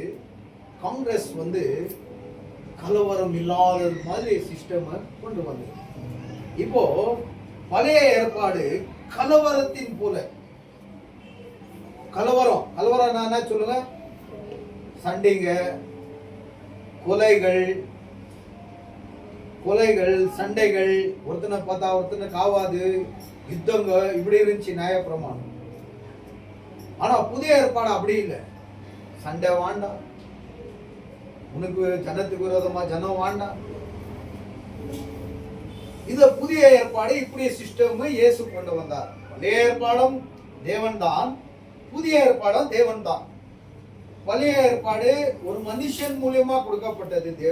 தேவன் மோசையை அழித்து பழைய நியாய பிரமாணம் அப்படின்னா லானா இதுல இருந்து இந்த சட்டத்திலிருந்து மீறவங்களுக்கு தண்டனைன்னு கொடுத்துட்டார் ஆண்டவர். நல்லா கவனிங்க. ಒಂದು ಸೈಲೆಂಟ್ ಆಗಿ ಕೂತ್ಕೋ. ಎಲ್ಲ ಏನಂತ ನೋಡ್ತಾ ಇದ್ದಾರೆ. ஹல்லேலூயா. பழைய ஏற்பாடு ஆண்டவர் தான் கொடுத்தாரு. நல்லா கவனிங்க. அதுல லா, பழைய ஏற்பாடுன்றது லானாக்கா ஜட்ஜ்மெண்ட். ஒருத்தன் தப்பு செஞ்சா அவனுக்கு இந்த தண்டனைன்ட்டு பழைய ஏற்பாடு ஆண்டவர் தான் கொடுத்தார். ஆனா அதை வாங்கின வந்து ஒரு யாரு தெரியுமா? ஒரு மனுஷன். ஆனா புதிய ஏற்பாடு அப்படி இல்லை. சாட்சாத் தேவனே வந்து கொடுத்தார். ஆமென். தண்டனையை மாத்துறாரு புதிய ஏற்பாடு. ஒரு காலகட்டத்தில் எனக்கு தெரிஞ்ச மட்டும் சின்ன வயசு, ஆனா நான் தெரிஞ்சுக்கினேன், சில விஷயங்களை படிச்சு நான் தெரிஞ்சுக்கினேன் வளர இந்திரா காந்தி ஃபீல்டு. இந்த பாரத தேசத்தை அதிகமா காங்கிரஸ் அதிகாரத்தில் ஆழ்ந்ததுன்னா இந்திரா காந்தி அம்மா தான். அல்லேலூயா. அந்த ராஜீவ் காந்தி, இந்திரா காந்தி வம்சம் தான் அதிகமா ஆழ்ந்தாங்க. அதுக்கு தான் அவங்க எல்லாம் சுட்டு பாம்பு வச்சு சாவச்சிட்டாங்க. இருக்கட்டும். இந்திரா காந்தி அம்மா ஃபீல்டுல சண்டை போடுவாங்க. மனுஷன் சண்டை போட்டுக்கும் போது இன்னொரு மனுஷன் ஒரு பிளேட்லயோ இல்ல ஒரு கத்திலையோ இல்ல ஒரு கல்லுலயோ இன்னொருத்தனை தாக்குனா அடிச்சா அவன் மண்டியில இருந்தோ கையில இருந்தோ எங்கேயோ ஒரு மூலையில இருந்து கொஞ்சம் பிளட் சிந்திச்சுன்னா அவனுக்கு தூக்கு தண்டனை இருந்துச்சு அந்த காலத்துல. ஆமென் ஆமென் சொல்லுங்க. அல்லேலூயா. நாங்க ஜெயிலுக்கெல்லாம் போயிட்டு வந்தோமோ தான், தூக்கு போடுற இடம் எல்லாம் நம்ம பார்த்துட்டு வந்தோமோ தான், போய் நின்று பார்க்குறோம், இங்கே தான் தூக்கெல்லாம் போட்டாங்களாம். அல்லேலூயா. இருக்கட்டும், நம்மளுக்கு ஆண்டவர் தூக்கெல்லாம் போடல. அல்லேலூயா. தூக்குல தொங்குறவங்களை காப்பாத்துற வேலையை கொடுத்துருக்கிறார். ஆமென். அல்லேலூயா. தேவனுக்கே ஸ்தோத்திரம், மகிமை உண்டாகட்டும். அப்போ அந்த காலகட்டத்துல ஆப் மர்டர் கேஸ்ன்னு வாங்க அது பேரு. அந்த ஆப் மர்டர் கேஸ்னா 301 செக்ஷன். அது கோர்ட்ல 301 செக்ஷன் ஆப் மர்டர். ஒருத்தனை அடிச்சுட்டு மூக்குலயே ரத்தம் வந்துச்சு, வெறும் கையில அடிச்சு மூக்குல ரத்தம் வந்தா கூட ஆப் மர்டர் கேஸ். 307 கேஸ். அது 302 வந்து மர்டர் கேஸ். அல்லேலூயா. கொலை கேஸ் 302. 307 வந்து ஆப் மர்டர் கேஸ்.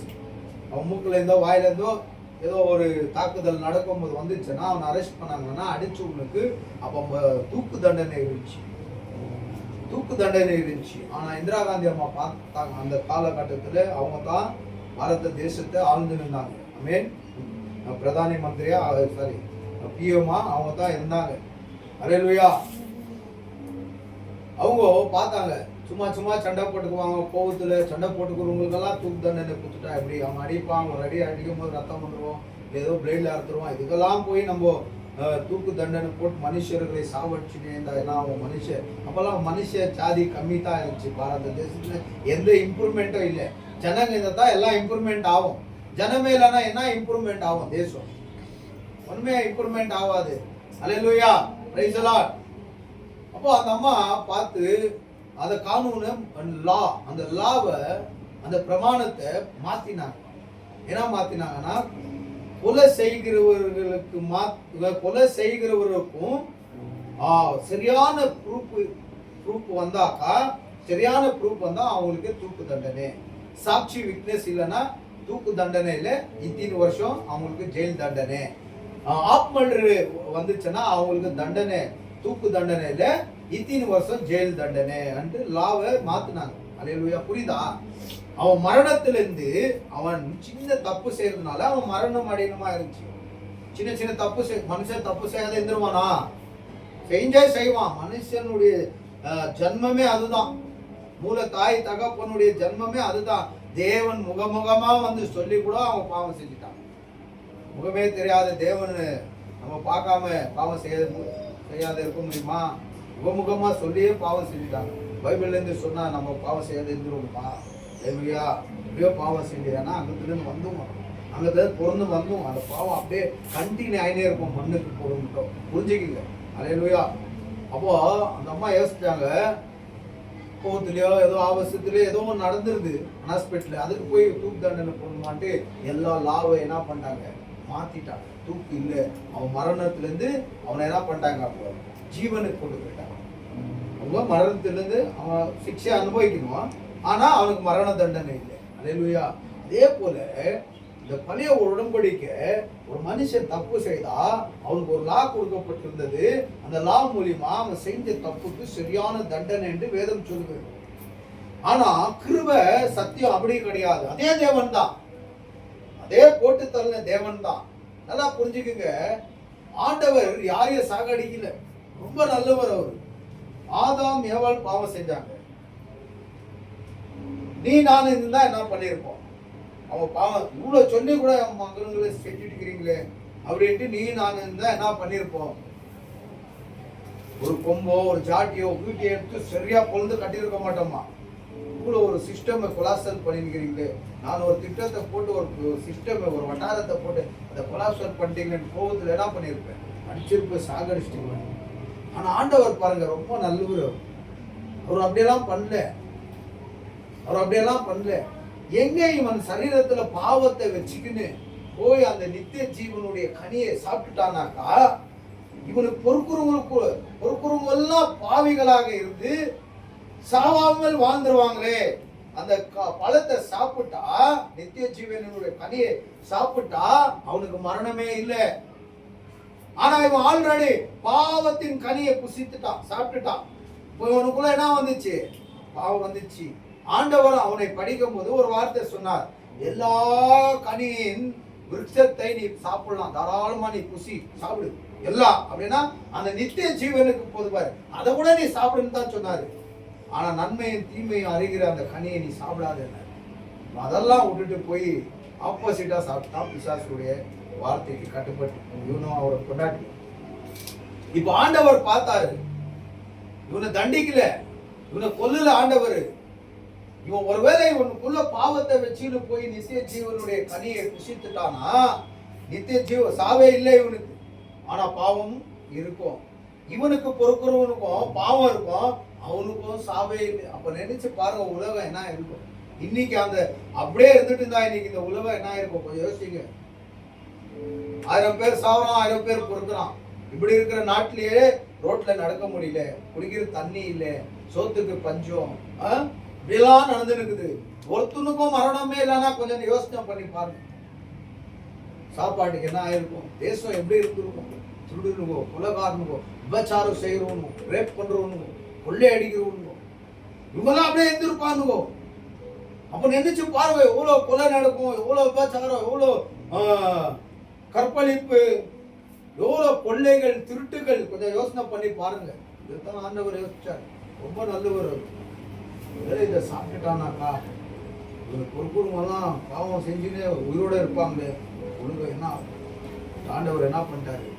அந்த கனியை சாப்பிடாத அளவுக்கு அதை பாதுகாப்பு போட்டார், தூதர்களை இறக்கிட்டார்.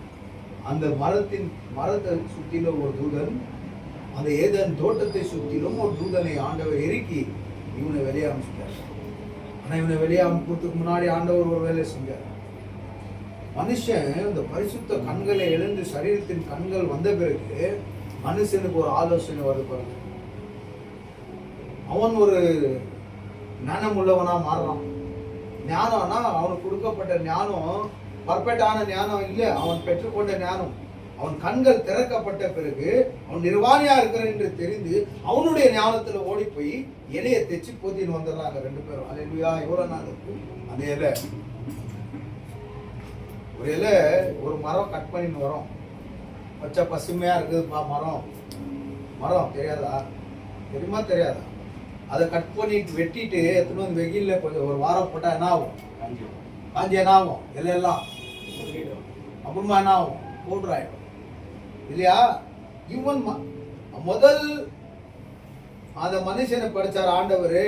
அவன் சுய ஞானத்துல முதல் கண்டுபிடிப்பு இலையின் உடை.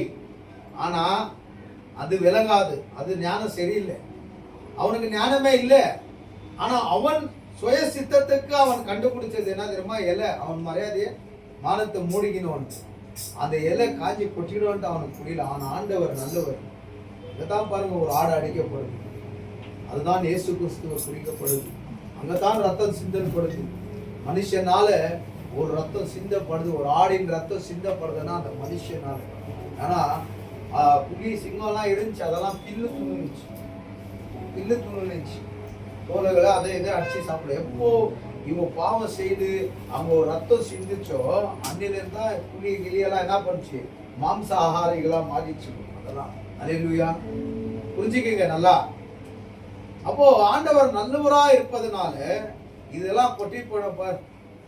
இப்பயே இதுக்கு ஞானம் வந்து புத்தி இல்லாத எதை இந்த இவனுடைய புத்தியில எதை தைச்சு போட்டுங்கிறான். ஐயோ இவனை படிச்சதுக்கு என்ன நானே இது பண்ணிக்கணும்ட்டு போய் அவன் செய்த பாவத்துக்கு பாவம் பரிகாரம் என்ன ஆயிடுச்சாங்க. அவன் பாவம் செஞ்சான், அதுக்கு ஒரு பரிகாரம் என்ன ஆயிடுச்சு, ஒரு ஆடை ஆண்டவர் அடிச்சிட்டாரு. அடிச்சு அந்த ரத்தம் பூமியில சிந்தி, ஏன்னா அப்பதான் ரத்தமே பூமியில டச் ஆகுது. அதுக்கு முன்னாடி ரத்தம் பூமியில டச் ஆகல. நல்லா புரிஞ்சுக்குங்க. ஒரு ஆடை அடிச்சு போட்டு தோலை உரிச்சு கொண்டு வந்து 2 பேருக்கும் தைச்சு கொடுத்துட்டாரு. போகும், அது என்ன ஆகாது, வெயிலுக்கு கட்டுக்கிட்டெல்லாம் ஆகாது. இல்லையா, ரொம்ப நல்ல அங்கத்துல இருந்து பொருந்து வந்தாங்க இல்லையா, பாவத்திலேயே பொருந்து வந்தாங்க. அங்கத்துல பாவத்திலேயே பொருந்து வந்தாங்க. ஆனா ஆண்டவர் சாத்தானியும் ஏவாளையும் பார்த்து ஒரு வார்த்தை சொல்றாரு. ஃபர்ஸ்ட் சில விஷயம் நடக்குது. ஏன் நான் சாப்பிடாத பழத்தை நீ சாப்பிட்டேன்னா, ஆதாம் சொல்றான் மன்னிப்பு கேட்காம, நீ கொடுத்த ஸ்திரீ எனக்கு கொடுத்தான். ஸ்திரீயே நீயா இப்படி பண்ண, அதுவும் அந்த சர்பம் எனக்கு சொல்லுச்சு. இப்போ ஆண்டவர் என்ன சொல்றாரு, சர்பத்தை பார்த்து உனக்கும் இந்த ஸ்திரீக்கும் பகையை உண்டாக்குவேன், இந்த ஸ்திரீயின் சந்ததி வந்து உன் தலையை நசுக்க போறான் அப்படின்ட்டு பிசாசுக்கு ஆண்டவர் சொல்லிட்டாரு. அல்லேலூயா. பிசாசு காத்துக்கிறான். என்ன பண்றான் பிசாசு, காக்குறான். யார் இந்த ஸ்திரீ சந்ததிக்குள்ள இருந்து என்ன அழிக்கிறது பார்க்கும்போது ஆதாம் ஏவாளுக்கு 2 புள்ளிங்க பொறுக்கிறாங்க. ஒருத்தன் பேர் காயினும் ஒருத்தன் பேர் ஏவேல். அல்லேலூயா. 2 பேரும் ஆண்டவருக்கு ஒரு காணிக்கை கொண்டு வராங்க. இந்த ஏபேல் என்றவன் ஆடு மந்தையை மேய்க்கிறவன், இந்த காயின் என்றவன் விவசாயிக்காரன். பூமியில 4 பேர் தான் இருக்கிறாங்க. ஆதாம் ஏவாள் 2 அண்ணன் தம்பி மகனுங்க 4 பேர் தான் இருக்கிறாங்க பூமியில. இப்போ இல்லை, தேவன் படிக்கும் போது 1000 வருடங்கள் முன்பதாக இந்த 4 பேர். இப்போ ஆண்டவருக்கு காணிக்கை எடுத்துன்னு வராங்க. ஆடு மந்திலிருந்து நல்ல ஆடு குட்டியை கொண்டு ஏபேல் எடுத்துன்னு வந்து தரான். ஆண்டவர் சந்தோஷப்படுறார். இவன் தானியங்களை எடுத்துன்னு வந்து தரான். ஆண்டவர் வெறுக்கல, எனக்கு இது வேண்டாம், எனக்கு இதே போதும்ட்டாரு. இப்போ இது வேண்டாம் இது வேணும், ஆனா நீ உன்னை ஆண்டவர் வெறுக்கல, உன் காணிக்கை தான் வேண்டான்னாரு. ஆனா நீ எனக்கு வேணும், உன் காணிக்கை எனக்கு வேணும், நீயும் எனக்கு வேணும். அல்லேலூயா, பிரைஸ் தி லார்ட். இப்போ பிசாசு பார்க்கறான், யார் என் சாப்டர் முடிக்க வராங்கன்னு இவர் சொன்னாரு. இவனை விரும்புறாரு, இவன் தான் என்னை க்ளோஸ் பண்றான், இவனை வெறுக்கிறாரு. பிசாசிய நம்பிக்கை இவனை வெறுக்கிறாரு, அதனால இவன் கிடையாதுன்ட்டு இவன் யோசிச்சுனே இருக்கிறான். காயின்னு என்னடா எங்க தம்பி இது ஏத்துக்கினாரு அப்படிதான் சொல்லலாம், எங்க தம்பி இது ஏத்துக்கினாரு, எந்த ஆண்டவர் வானான்ட்டாருன்னு யோசிச்சுனே இருக்கும்போது சாத்தான் கூடுறான் உள்ள மனசுல. அல்லேலூயா. அவனுடைய ஸ்பிரிட் உள்ள போயிட்டு அவனுக்கு எரிச்சல் கோவம் எல்லாம் வர வச்சு சாத்தானியா வர வைக்குதுன்னா, சாப்டர் முடிக்கிறவன் இவன் தான், ஆண்டவர் விரும்புறாரு இவன் தான் அப்படின்னு நினைக்கிறதுக்குள்ள இவனுக்குள்ள அயோசிச்சு நிற்கும் போது இவனுக்குள்ள போய் எரிச்சலை உண்டாக்கி கோபத்தை உருவாக்கி என்ன பண்ணிச்சு, கொண்டு போய் அவனை கொண்டு போய் கொலை பண்ற அளவுக்கு 2வது பலி பூமியில. யார் பலியை கொண்டு வந்தாரு, யார் மூலியமா பூமியில 2வது ரத்தம் சிந்துதல் சொல்லுங்க, ஜோரா சொல்லுங்க. 2வது பலி மனுஷன் தாங்க. சாத்தான் வந்தா சொன்னா போயிட்டான். அதுக்கு சாத்தான் அதை சாப்பிடு சாணியை சாப்பிடறனால நம்ம சாப்பிட முடியுமா? மனுஷனால தான் 2வது ரத்தம் சிந்துதல். முதல் ரத்தம் சிந்த ஒரு ஆட்டுக்குட்டியின் ரத்தம். அது புதிய ஏற்பாடுல இயேசு கிறிஸ்துவை குறிக்கிறது. இரண்டாவது சிந்துதல் மனுஷனுடைய ரத்தம் பூமியில சிந்துது, பரிசுத்த பூமியில சிந்துது. Hallelujah, praise the Lord, praise the Lord. சரி, ஆண்டவர் பாருங்க எவ்வளவு நல்லவர். இப்போ ஏபேல கொன்னுட்டான் காயின், பிசாசின் கிரியைனால. இப்போ ஆண்டவர் என்ன பண்ணாரு? ஏபேல கொல்லல, அவங்க தண்டிக்கல. அல்லேலூயா. அவன் கேக்குறான், ஆண்டவரே இந்த ஊரை விட்டு என்ன போன்றீங்களே, நான் வேற ஊருக்கு போனா ஒரு நாள் இந்த செய்தி கேட்குறவங்க என்ன கொன்னுட மாட்டாங்களா? ஏபேலை கொன்னவனே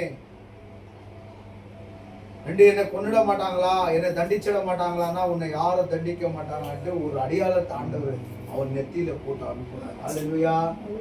ஆண்டவர் மனுஷனை கொல்றது ஆண்டவருடைய விருப்பம் இல்லை. மனுஷனை தண்டிக்கிறதும் ஆண்டவருடைய விருப்பம் இல்லை. ஒருவேளை ஆதாம் தப்பு செஞ்சான், அவள் தண்டிச்சிருக்கலாம், தண்டிக்கல, நல்லதான் பண்ணி அமிச்சாரு. ஏன்னா அவன் ஞானம் விலகிச்சு, பாவம் உள்ள வந்துச்சு. அதனால ஏதேன் என்ற பரிசுத்த தோட்டத்துக்குள்ள அவன் வாழ தகுதி இல்லாதவங்களா மாறிட்டான். ஏதேன் என்றது மகா பரிசுத்த ஸ்தலத்தை குறிக்குது. ஆமென். இதுதான் ஏதேன். தேவன் எங்க இருக்கிறாரோ அதுதான் ஏதேன். அல்லேலூயா. அந்த காலகட்டத்தில் அவர் பரிசுத்தமான தேவன். அதனால அந்த ஏதேன் பரிசுத்தமான ஸ்தலத்துல அசுத்த மனிதர்கள் வாழ முடியாதுன்ட்டு ஆண்டவர் துரத்தி விட்டார், வெளியே போ. அந்த ஏதேனுக்கு என்ன பண்ணிட்டார் ஆண்டவர்? பாதுகாப்பு போட்டு வச்சிட்டார், பாதுகாப்பு போட்டு வச்சிட்டார். உள்ள என்ன விழுந்து கிடக்குது? உள்ள என்ன விழுந்து கிடக்குது?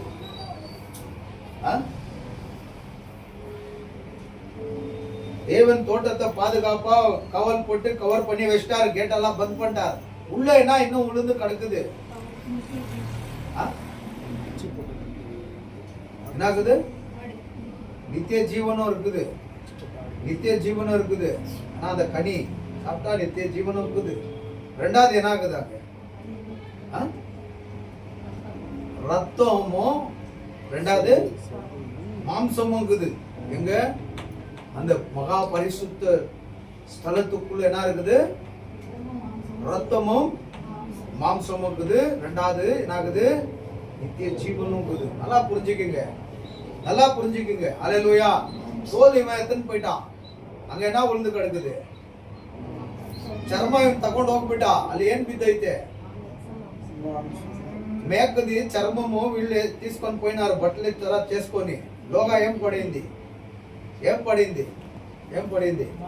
మాంసము. రెండాది, మూడాది నిత్య జీవము. అక్కడే ఉంది. ఆ నిత్య జీవం పోయేది ఆ మాన్ది ఫ్రూట్ అక్కడే ఉంది.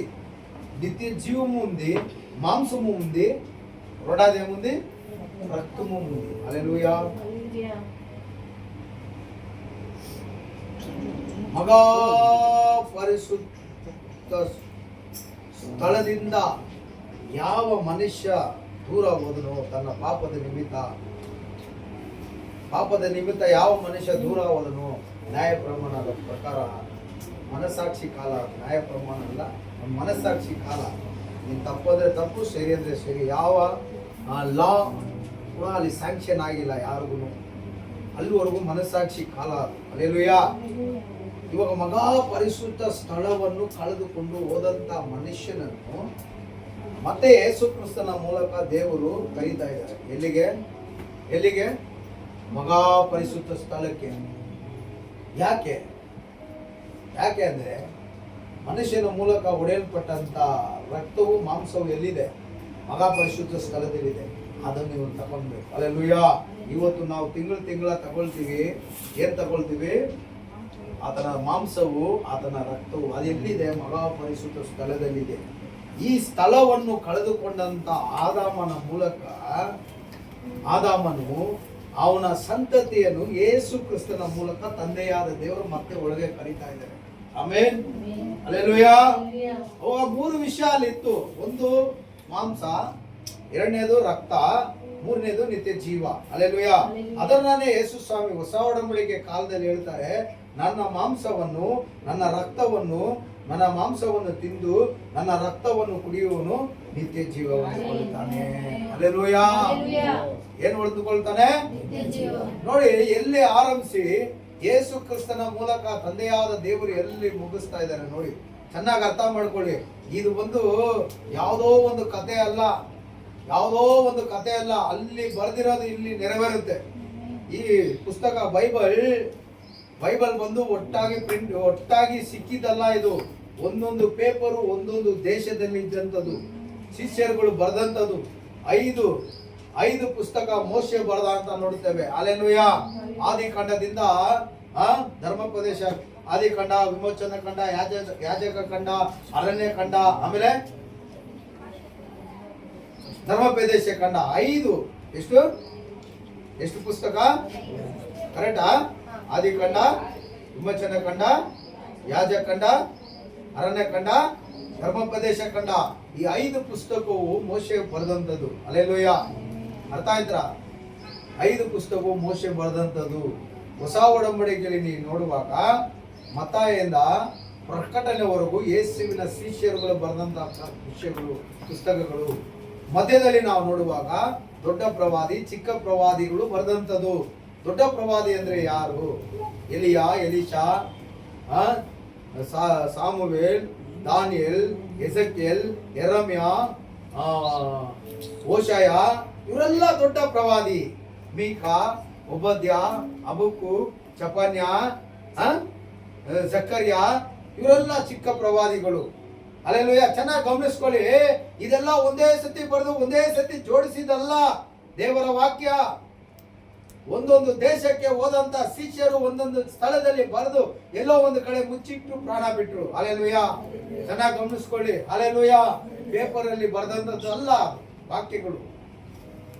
ದನದ ಚರ್ಮ, ಒಂಟೆಯ ಚರ್ಮ, ಕುರಿಯ ಚರ್ಮ, ಅದರಲ್ಲಿ ಬರೆದಂತ ವಿಷಯಗಳು ಅದೆಲ್ಲ ಸುತ್ತಿ ಅಲ್ಲಿ ಇಲ್ಲಿ ಗುಹೆಗಳಲ್ಲಿ, ಮರಗಳಲ್ಲಿ ಹೋಲ್ಸ್ ಮಾಡಿ ಅದರಲ್ಲಿ ಇಟ್ಟು ಮುಚ್ಚುತ್ತಾ ಇದ್ರು. ಆಮೇಲೆ ಅಲ್ಲಿ ಒಡಂಬಡಿಕೆ ಅದೇ ತರಾನೇ ಅಲ್ಲಿ ಇದ್ದಂತ ಪೇಪರ್ಸೇ ಇದು 66 ಪುಸ್ತಕ. ಹಲ್ಲೆಲೂಯಾ. ಅದು ಇವತ್ತು ನಮ್ಮ ಕೈಯಲ್ಲಿ ಒಟ್ಟಾಗಿದೆ. ಅದೇ ಕ್ಲೀನ್ ಆಗಿ ಆದಿಕಾಂಡದಿಂದ ಪ್ರಕಟಣೆವರೆಗೂ ನೋಡುವಾಗ ಒಂದೊಂದು ವಿಷಯವು ದೇವರು ಪರ್ಫೆಕ್ಟ್ ಆಗಿ ನಡೆಸಿರೋ ವಿಷಯ. ದೇವರ ಪ್ರೇರಣೆಯಿಂದ, ಪರಿಶುದ್ಧ ಆತ್ಮನ ಶಕ್ತಿಯಿಂದ ಬರೆದಂತ ವಿಷಯವಾಗಿದೆ. ಆಮೇನ್. ನೋಡಿ, ಎಲ್ಲೆಲ್ಲೋ ಇದ್ದಂತ ಪೇಪರು ಒಂದು ಕಡೆ ಜೋಡುತ್ತೆ ಅಂದ್ರೆ ದೇವರ ಚಿತ್ತ ಇಲ್ದಿರ ಏನು ಆಗಲ್ಲ. ಹಲ್ಲೆಲೂಯಾ. ಕೆಲವೊಂದು ಪುಸ್ತಕಗಳು ಬರೆದಿದ್ದಾರೆ, ಲೋಕದ ಕಾರ್ಯದ ಪುಸ್ತಕಗಳು. ಇನ್ನೂ ಅನೇಕ ಸೈಂಟಿಸ್ಟ್ಗಳು ಹುಡುಕ್ತಾ ಇದ್ದಾರೆ. ಚಂದ್ರ ಮಂಟಪಕ್ಕೆ ಹೋಗಿ ಹುಡುಕ್ತಾ ಇದ್ದಾರೆ. ಆಕಾಶ ಕೆಳಗಡೆ, ಭೂಮಿಯ ಕೆಳಗಡೆ, ನೀರಿನ ಅಡಿಯಲ್ಲಿ, ಕುಗೆಗಳಲ್ಲಿ, ದೇವಸ್ಥಾನ, ದೇವಾಲಯಗಳಲ್ಲಿ, ಮಂಟಪಗಳಲ್ಲಿ, ಕೋಟೆಗಳಲ್ಲಿ ಹುಡುಕ್ತಾ ಇದ್ದಾರೆ. ಇನ್ನ ಸಿಕ್ಕಿಲ್ಲ. ಆದ್ರೆ ಇದೆಲ್ಲ ಒಂದು ಸತಿ ಸಿಕ್ಕೈತೆ ಅಂದ್ರೆ ಇದು ದೇವರ ಚಿತ್ತ, ದೇವರ ನೆರವೇರಿಕೆ. ಹಲ್ಲೆಲೂಯಾ. ಅದು ಕ್ಲೀನ್ ಆಗಿ ಬಂದಿದೆ ನೋಡಿ. ಮನುಷ್ಯನ ಜ್ಞಾನ ಅಲ್ಲ, ಮನುಷ್ಯನ ಕಲ್ಪನೆ ಅಲ್ಲ, ದೇವರ ಚಿತ್ತ, ದೇವರ ಜ್ಞಾನ ಇದರಲ್ಲಿ ಅಡಕವಾಗಿರುವುದರಿಂದ ಅದು ಸ್ಪಷ್ಟವಾಗಿದೆ. ಹಲ್ಲೆಲೂಯಾ. ಅದಕ್ಕೆ ಸಂಕೀರ್ತನೆಗಾರನು 118ರಲ್ಲಿ ಕೀರ್ತನೆಗಾರನು ಹೇಳ್ತಾನೆ, ದೇವರೇ ನನ್ನ ಮನ ಕಣ್ಗಳನ್ನು ತೆರೆ, ಆವಾಗ ನಿನ್ನ ವಾಕ್ಯಗಳನ್ನು ನೋಡುವುದಕ್ಕೂ ಧ್ಯಾನಿಸುವುದಕ್ಕೂ ನಾನು ಅರಿತುಕೊಳ್ಳುವೆ. ಆಂಡವರೇ, ಮನ ಕಣ್ಗಳೇ ತೆರೆ, ಅಪ್ಪೊழுது ನ್ಯಾಯ ಪ್ರಮಾಣத்தின் ವಾರ್ತೆಗಳೇ ನಾನು ತಿಳಿದುಕೊಳ್ಳುವೆ. ಹಲ್ಲೆಲೂಯಾ. Praise the lord.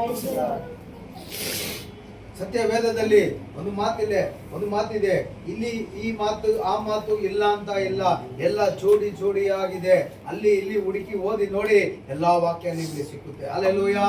ಒಂದು ವಾಕ್ಯ ಇಲ್ಲ ಅಂತ ಇಲ್ಲ, ಅದು ದೇವರ ವಾಕ್ಯ. ಹಲ್ಲೆಲೂಯಾ. ಆ ಭೂಮಿ ಉಂಟಾಗಲಿ, ಆಕಾಶ ಉಂಟಾಗಲಿ, ನಕ್ಷತ್ರ ಉಂಟಾಗಲಿ ಅಂತ ಹೇಳಿದ ದೇವರ ವಾಕ್ಯ. ಆಮೇಲೆ ಅದು ಸಿಕ್ಕೇ ಇದ್ದೇ ಇದೆ ಬೈಬಲಲ್ಲಿ. ಅರ್ಥ ಆಯ್ತಾ ನಿಮಗೆ? ಇವಾಗ ಮನುಷ್ಯ ತನ್ನ ಕುರಿ ಚರ್ಮ ತಕೊಂಡು ಹೋಗ್ಬಿಟ್ಟ, ಮಾಂಸವು, ರಕ್ತವು, ಜೀವವು ಅಲ್ಲಿ ಕಾದಿದೆ. ಅದನ್ನು ಮತ್ತೆ ಮನುಷ್ಯ ತೆಗೆದುಕೊಂಡು ಅನುಭವಿಸಬೇಕಂತ ಯೇಸು ಕ್ರಿಸ್ತು ಈ ಲೋಕಕ್ಕೆ ಬಂದು ಹೊಸ ಪ್ರಮಾಣವನ್ನು ತರ್ತಾರೆ. ಇಲ್ಲಿ ಕೇಳಿ, ನ್ಯಾಯ ಪ್ರಮಾಣದ ಬಗ್ಗೆ ನಾವು ಮಾತಾಡ್ತಾ ಇದ್ದೀವಿ. ನಮಗೆ ಸಮಯ ಇಲ್ಲ, ಆದ್ರೆ ಬರವಾರ ಕೂಡ ಈ ಪ್ರಸಂಗನ ಮುಂದುವರಿಸೋಣ. ನ್ಯಾಯ ಪ್ರಮಾಣದ ಬಗ್ಗೆ ನಾವು ಮಾತಾಡ್ತಾ ಇದ್ದೀವಿ. ದೇವರು ಯಾರನ್ನು ದಂಡಿಸುವ ದೇವರಲ್ಲ. ಆದಾಮ್ ತಪ್ಪು ಮಾಡ್ದ, ದೇವರು ಕೊಲೆ ಆತನನ್ನು ಹೊಡೆದು ಸಾಯಿಸಿಲ್ಲ. ಕಾಯಿನನ್ನು ತಪ್ಪು ಮಾಡ್ದ, ದೇವರು ಆತನನ್ನು ಕೂಡ ಹೊಡೆದು ಏನ್ ಮಾಡಿಲ್ಲ, ಸಾಯಿಸಿಲ್ಲ. ಹಲ್ಲೆಲೂಯಾ. ಮತ್ತೆ ಏನಾಗುತ್ತೆ, ಜನರ ಅಕ್ರಮ ಹೆಚ್ಚಾಗ್ತಾ ಹೆಚ್ಚಾಗ್ತಾ ದೇವರಿಗೆ ಟೆನ್ಷನ್ ಆಗಿ ಬೇಜಾರಾಗಿ, ಈ ಲೋಕದಲ್ಲಿ ಮಾನವರನ್ನ ಯಾಕ್ತಾರ ಸೃಷ್ಟಿ ಮಾಡಿದ್ನೋ, ತಿಗಣೆ ನಸ್ಬಿಡ್ದಿದೆ ಆದಾಮ್ಯವಳನ್ನ, ಚೆನ್ನಾಗಿತ್ತಲ್ಲ, ಇಷ್ಟು ಪಾಪ, ಭಯಂಕರ ಘೋರವಾದ ಪಾಪ ಆರಂಭಿಸ್ಬಿಟ್ಟಿದೆ. ಒಬ್ಬರು ನೀತಿವಂತನಿಲ್ಲ ಅಂತ ದೇವರು ತನ್ನ ಹೃದಯದಲ್ಲಿ ನೋಡ್ಕೊಂಡು, ಹೀಗೆ ಬಿಟ್ರೆ ಈ ಮನುಷ್ಯ ಇಷ್ಟೇ, ನಮ್ಗೆ ಯಾವುದು ಬೇಕಾಗಿಲ್ಲಪ್ಪ, ಮನುಷ್ಯನೇ ಬೇಕಾಗಿಲ್ಲ. ಫಸ್ಟ್ ಒಬ್ಬ ದೂತನನ್ನು ಸೃಷ್ಟಿ ಮಾಡಿ ನನ್ನ ಪಕ್ಕದಲ್ಲಿ ಇಟ್ಕೊಂಡಿದ್ದೆ, ಆ ನನ್ನ ಮಗ ಎಮ್ಮೆ ಬಂದು ನನಗೆ ವಿರೋಧ ಕಾರ್ಯ ಮಾಡಿ ತಳ್ಳಲ್ಪಟ್ಟ. ಇವಾಗ ಈ ದೂತರನ್ನ ಉಂಟು ಮಾಡೋದು ಬೇಡ, ಮನುಷ್ಯನ ಉಂಟು ಮಾಡಿ ಆ ಸ್ಥಾನ ತುಂಬನ ಅಂತ ಈ ಮನುಷ್ಯನನ್ನು ಉಂಟು ಮಾಡಿದ್ರೆ, ಇವರಿಂದ ಹುಟ್ಟಿದವರಲ್ಲ, ಹೀಗೆ ಮಾಡ್ತಾ ಇರೋರಲ್ಲ, ದೇವರು ತುಂಬ ಹೃದಯದಲ್ಲಿ ನೊಂದ್ಕೊಂಡು ಎಲ್ಲರನ್ನ ನಾಶ ಮಾಡಬೇಕು ಒಂದೇ ಸತಿ ಅಂತ ಪ್ಲಾನ್ ಮಾಡಿ ಹಲವಾರು ವರ್ಷಗಳು ಭೂಮಿ ಮೇಲೆ ಜನರು ಹೆಚ್ಚುತ್ತಾ ಜನಸಂಖ್ಯೆ ಜಾಸ್ತಿ ಆಗ್ತಾ ಪಾಪವೂ ಘೋರವಾಗಿ ಹೆಚ್ಚಿದ್ರಿಂದ ದೇವರು ಈ ಒಬ್ಬನು ಬೇಡ, ನಮಗೆ ಯಾರು ಬೇಕಾಗಿಲ್ಲ ಅಂದ್ಬಿಟ್ಟು ಟೆನ್ಷನ್ ಆಗ್ಬಿಟ್ಟು ಅಳಿಸ್ಬಿಡೋಣ ನಾನು ನೋಡುವಾಗ ಅದರಲ್ಲಿ ಒಬ್ಬ ನೀತಿವಂತನ ಕಾಣಿಸ್ತಾ ಇದ್ದಾರೆ. ಯಾರು? ಜೋರಾಗಿ ಹೇಳಿ, ಬಾಯಿಗಳೇ ಇಲ್ಲವಾ ನಿಮಗೆ? ಸಂಡೇ ಕ್ಲಾಸಲ್ಲಿ ಎಷ್ಟು ಸತಿ ಕೇಳ್ತೀವಿ, ನೋವಾ ಅವನು ಒಬ್ಬ ನೀತಿವಂತನಾಗಿದ್ದಾನೆ. ಅವನು ಕೂಡ ಸೇರಿ ನೋಡಿದ್ರೆ ಅವ್ರ ಕುಟುಂಬದವರು ಕೂಡ ನೀತಿವಂತರಾಗಿ ಕಾಣಿಸ್ತಾ ಇದ್ದಾರೆ. ಅಯ್ಯೋ, ಈ ನೀತಿವಂತರ ಮಧ್ಯದಲ್ಲಿ, ಈ ಪಾಪಿಗಳ ಮಧ್ಯದಲ್ಲಿ ಈ ನೀತಿವಂತನ ಸಾಯಿಸೋದು ಒಳ್ಳೆಯದಲ್ಲ ಅಂತ ದೇವರು ಏನು ಮಾಡಿದ್ರು, ನೋವನ ಒಟ್ಟಿಗೆ ಮಾತಾಡೋದು ಆರಂಭಿಸಿದ್ರು. ಅಲ್ಲೆಲ್ಲೂಯಾ, ನೋವಾ, ಈ ಥರ ಮಾಡ್ತಾ ಇದ್ದೀನಿ, ಅದೇ ನನ್ನ ಕಣ್ಗಳಲ್ಲಿ ನಿನಗೆ ದಯ ಸಿಕ್ಕೈತೆ, ಯಾಕಂದರೆ ನಿನ್ನ ಕ್ರಿಯೆಗಳು ನನಗೆ ಇಷ್ಟ ಆಗಿದೆ. ನೀನು ಮಾಡುವಂಥ ಪ್ರಾರ್ಥನೆ, ನಿನ್ನ ಕುಟುಂಬವನ್ನು ನಡೆಸುವಂಥ ರೀತಿ, ನಿನ್ನ ಮಕ್ಕಳಿಗೆ ಹೇಳಿಕೊಟ್ಟಿರುವಂಥ ಉಪದೇಶ ನನಗೆ ತುಂಬ ಇಷ್ಟವಾಗಿದೆ. ಆದ್ದರಿಂದ ನಾನು ಏನು ಮಾಡ್ತೀನಿ, ಈ ಲೋಕವನ್ನು, ಕ್ರಿಯೆಯನ್ನು ರೀಕನೆಕ್ಟ್ ಮಾಡ್ತೀನಿ. ಹಂಗಂದ್ರೆ ಇದೆಲ್ಲ ನನಗೆ ಬೇಕಾಗಿಲ್ಲ, ನಿನ್ನ ಮೂಲಕ ಒಂದು ಜನ್ರೇಷನ್ನ ನಾನು ಉತ್ಪತ್ತಿ ಮಾಡ್ತೀನಿ. ಆದ್ದರಿಂದ ನೀನು ಇದೆಲ್ಲ ಮಾಡು. ಯಾವುದು ಮಾಡು? ಒಂದು ದೊಡ್ಡ ಕಪ್ಪಲನ್ನು ರೆಡಿ ಮಾಡು, ಬೋಟು, ಹಡಗು ರೆಡಿ ಮಾಡು. 40 ದಿನ ಹಗಲು ರಾತ್ರಿ ಮಳೆಯನ್ನು ಸುರಿಸ್ತೀನಿ, ಭೂಮಿಯಿಂದ ಆಕಾಶದಿಂದ ಸುರಿಸ್ತೀನಿ, ಎಲ್ಲ ಕ್ರಿಮಿ ಕೀಟವನ್ನು ಅಳಿಸ್ತೀನಿ. ಆದರೆ ಕೆಲವೊಂದು ಪ್ರಾಣಿಗಳನ್ನು ನೀನು ಒಳಗಡೆ ಸೇರಿಸ್ಕೊ, ಇಷ್ಟು ಫ್ಲೋರ್ ಕಟ್ಟು, ಇಷ್ಟು ಧಾನ್ಯಗಳು ಸೇರಿಸು ಅಂತ ಹೇಳಿ ನೋವನೊಟ್ಟಿಗೆ ಒಡಂಬಡಿಕೆ ಮಾಡಿಕೊಂಡು ದೇವರು ಒಳಗಡೆ ಬಂದ್ಬಿಟ್ರು. ಅಳಿವು ಆಯಿತು, ಮತ್ತೆ ಮಳೆ ನಿಲ್ತು, ಭೂಮಿ ಮಣಕ್ತು. ಈಗ ಇವು ಸಂದದಿ 8 ಜನವು, ನೋವಾ, ನನ್ನ ಹೆಂಡತಿ, ಶೇಮ್, ಹೇಮ್, ಎಫೆರ್, 5, 3, 8 ಜನ ಆಚೆ ಬಂದರು ಕಪ್ಪಲಿಂದ. ಸೊಸೆಯರು ಸೇರಿ ಬಂದರು, ಒಂದು ಹೊಸ ಜನ್ರೇಷನನ್ನು ಆರಂಭಿಸಿದರು. ಆ ಜನ್ರೇಷನಲ್ಲೇ ಅಬ್ರಹಾಮ್ ಇವರೆಲ್ಲ ಬಂದಿದ್ರು. ಅಲ್ಲೆಲ್ಲೂಯಾ ಇರಲಿ. ಆ ಜನ್ರೇಷನಲ್ಲಿ ಬರುವಾಗ ಮತ್ತೆ ಜನರು ದೇವರಿಗೆ ವಿರೋಧವಾದ ಕಾರ್ಯ ಸ್ಟಾರ್ಟ್ ಮಾಡಿದ್ರು. ಹೆಂಗೆ ಮಾಡಿದ್ರು ಅಂದರೆ, ಆದಿಕಾಂಡ 11ನೇ ಅಧ್ಯಾಯ ತೆಗಿರಿ. ಇವತ್ತು ಪ್ರಸಂಗನೇ ಬರೀ ಔಟ್ಪುಟ್ ಅಲ್ಲೇ ಇದೆ, ನಾವು ಒಳಗಡೆ ಬಂದಿಲ್ಲ. ಅಲ್ಲೆಲ್ಲೂಯಾ ಇರ್ಲಿ. ಕೇಳಕ್ಕೆ ನಿಮ್ಗೆ ಇಂಟ್ರೆಸ್ಟ್ ಆಗಿದ್ಯಾ? ಕೇಳಕ್ಕೆ ನಿಮ್ಗೆ ದಾಹವಾಗಿದ್ಯಾ? ನಿಮ್ಗೆ ಕೇಳಕ್ಕೆ ಇಂಟ್ರೆಸ್ಟ್ ಇಲ್ಲ ಅಂದ್ರೆ ನಾನು ಮಾತಾಡಿ ಹೆಂಗೆ ಹೇಳು, ನಾವು ಮಾತಾಡಿ ರೇಡಿಯೋದಲ್ಲಿ ರಿಕಾರ್ಡಿಂಗ್ ಮಾಡಿ ಇಟ್ಟಂಗೆ ಆಗ್ಬಿಡ್ತದೆ. Hallelujah, praise the lord. ಆದ್ರಿಂದ ಕೇಳಕ್ಕೆ ನೀವು ಆಸಕ್ತಿ ಉಳ್ಳವರಾಗಿರ್ಬೇಕು, ಇಂಟ್ರೆಸ್ಟ್ ಉಳ್ಳವರಾಗಿರ್ಬೇಕು.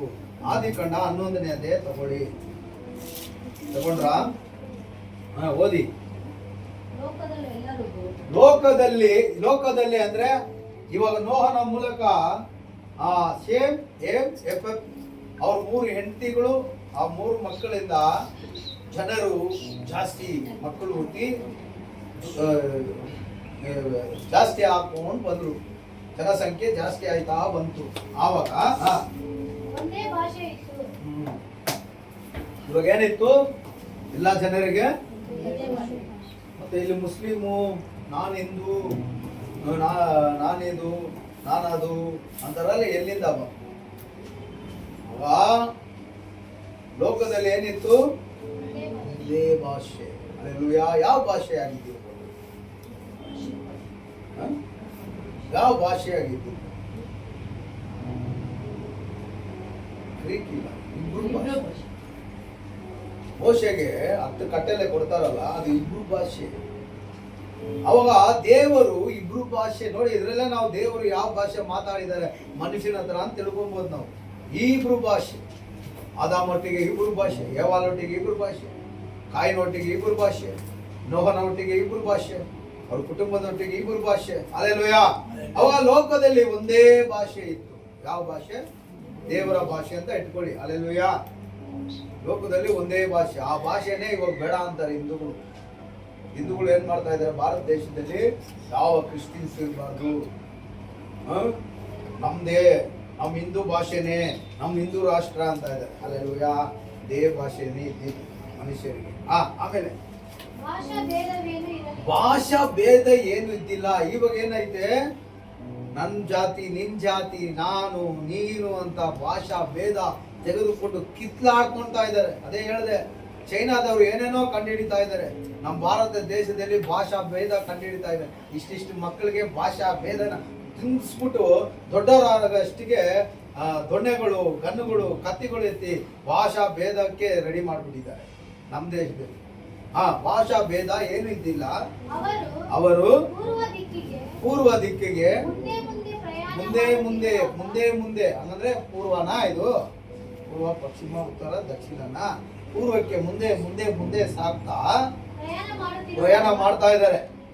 ಈ ಶೇಮ್ ಎಫೆಕ್ಟ್ ಸಂತತಿ, ಮೂರು ನೋವನ ಗಂಡು ಮಕ್ಕಳ ಸಂತತಿ ಮುಂದೆ ಪ್ರಯಾಣ ಮಾಡ್ತಾ ಹೋಗ್ತಾ ಇದ್ದಾರೆ.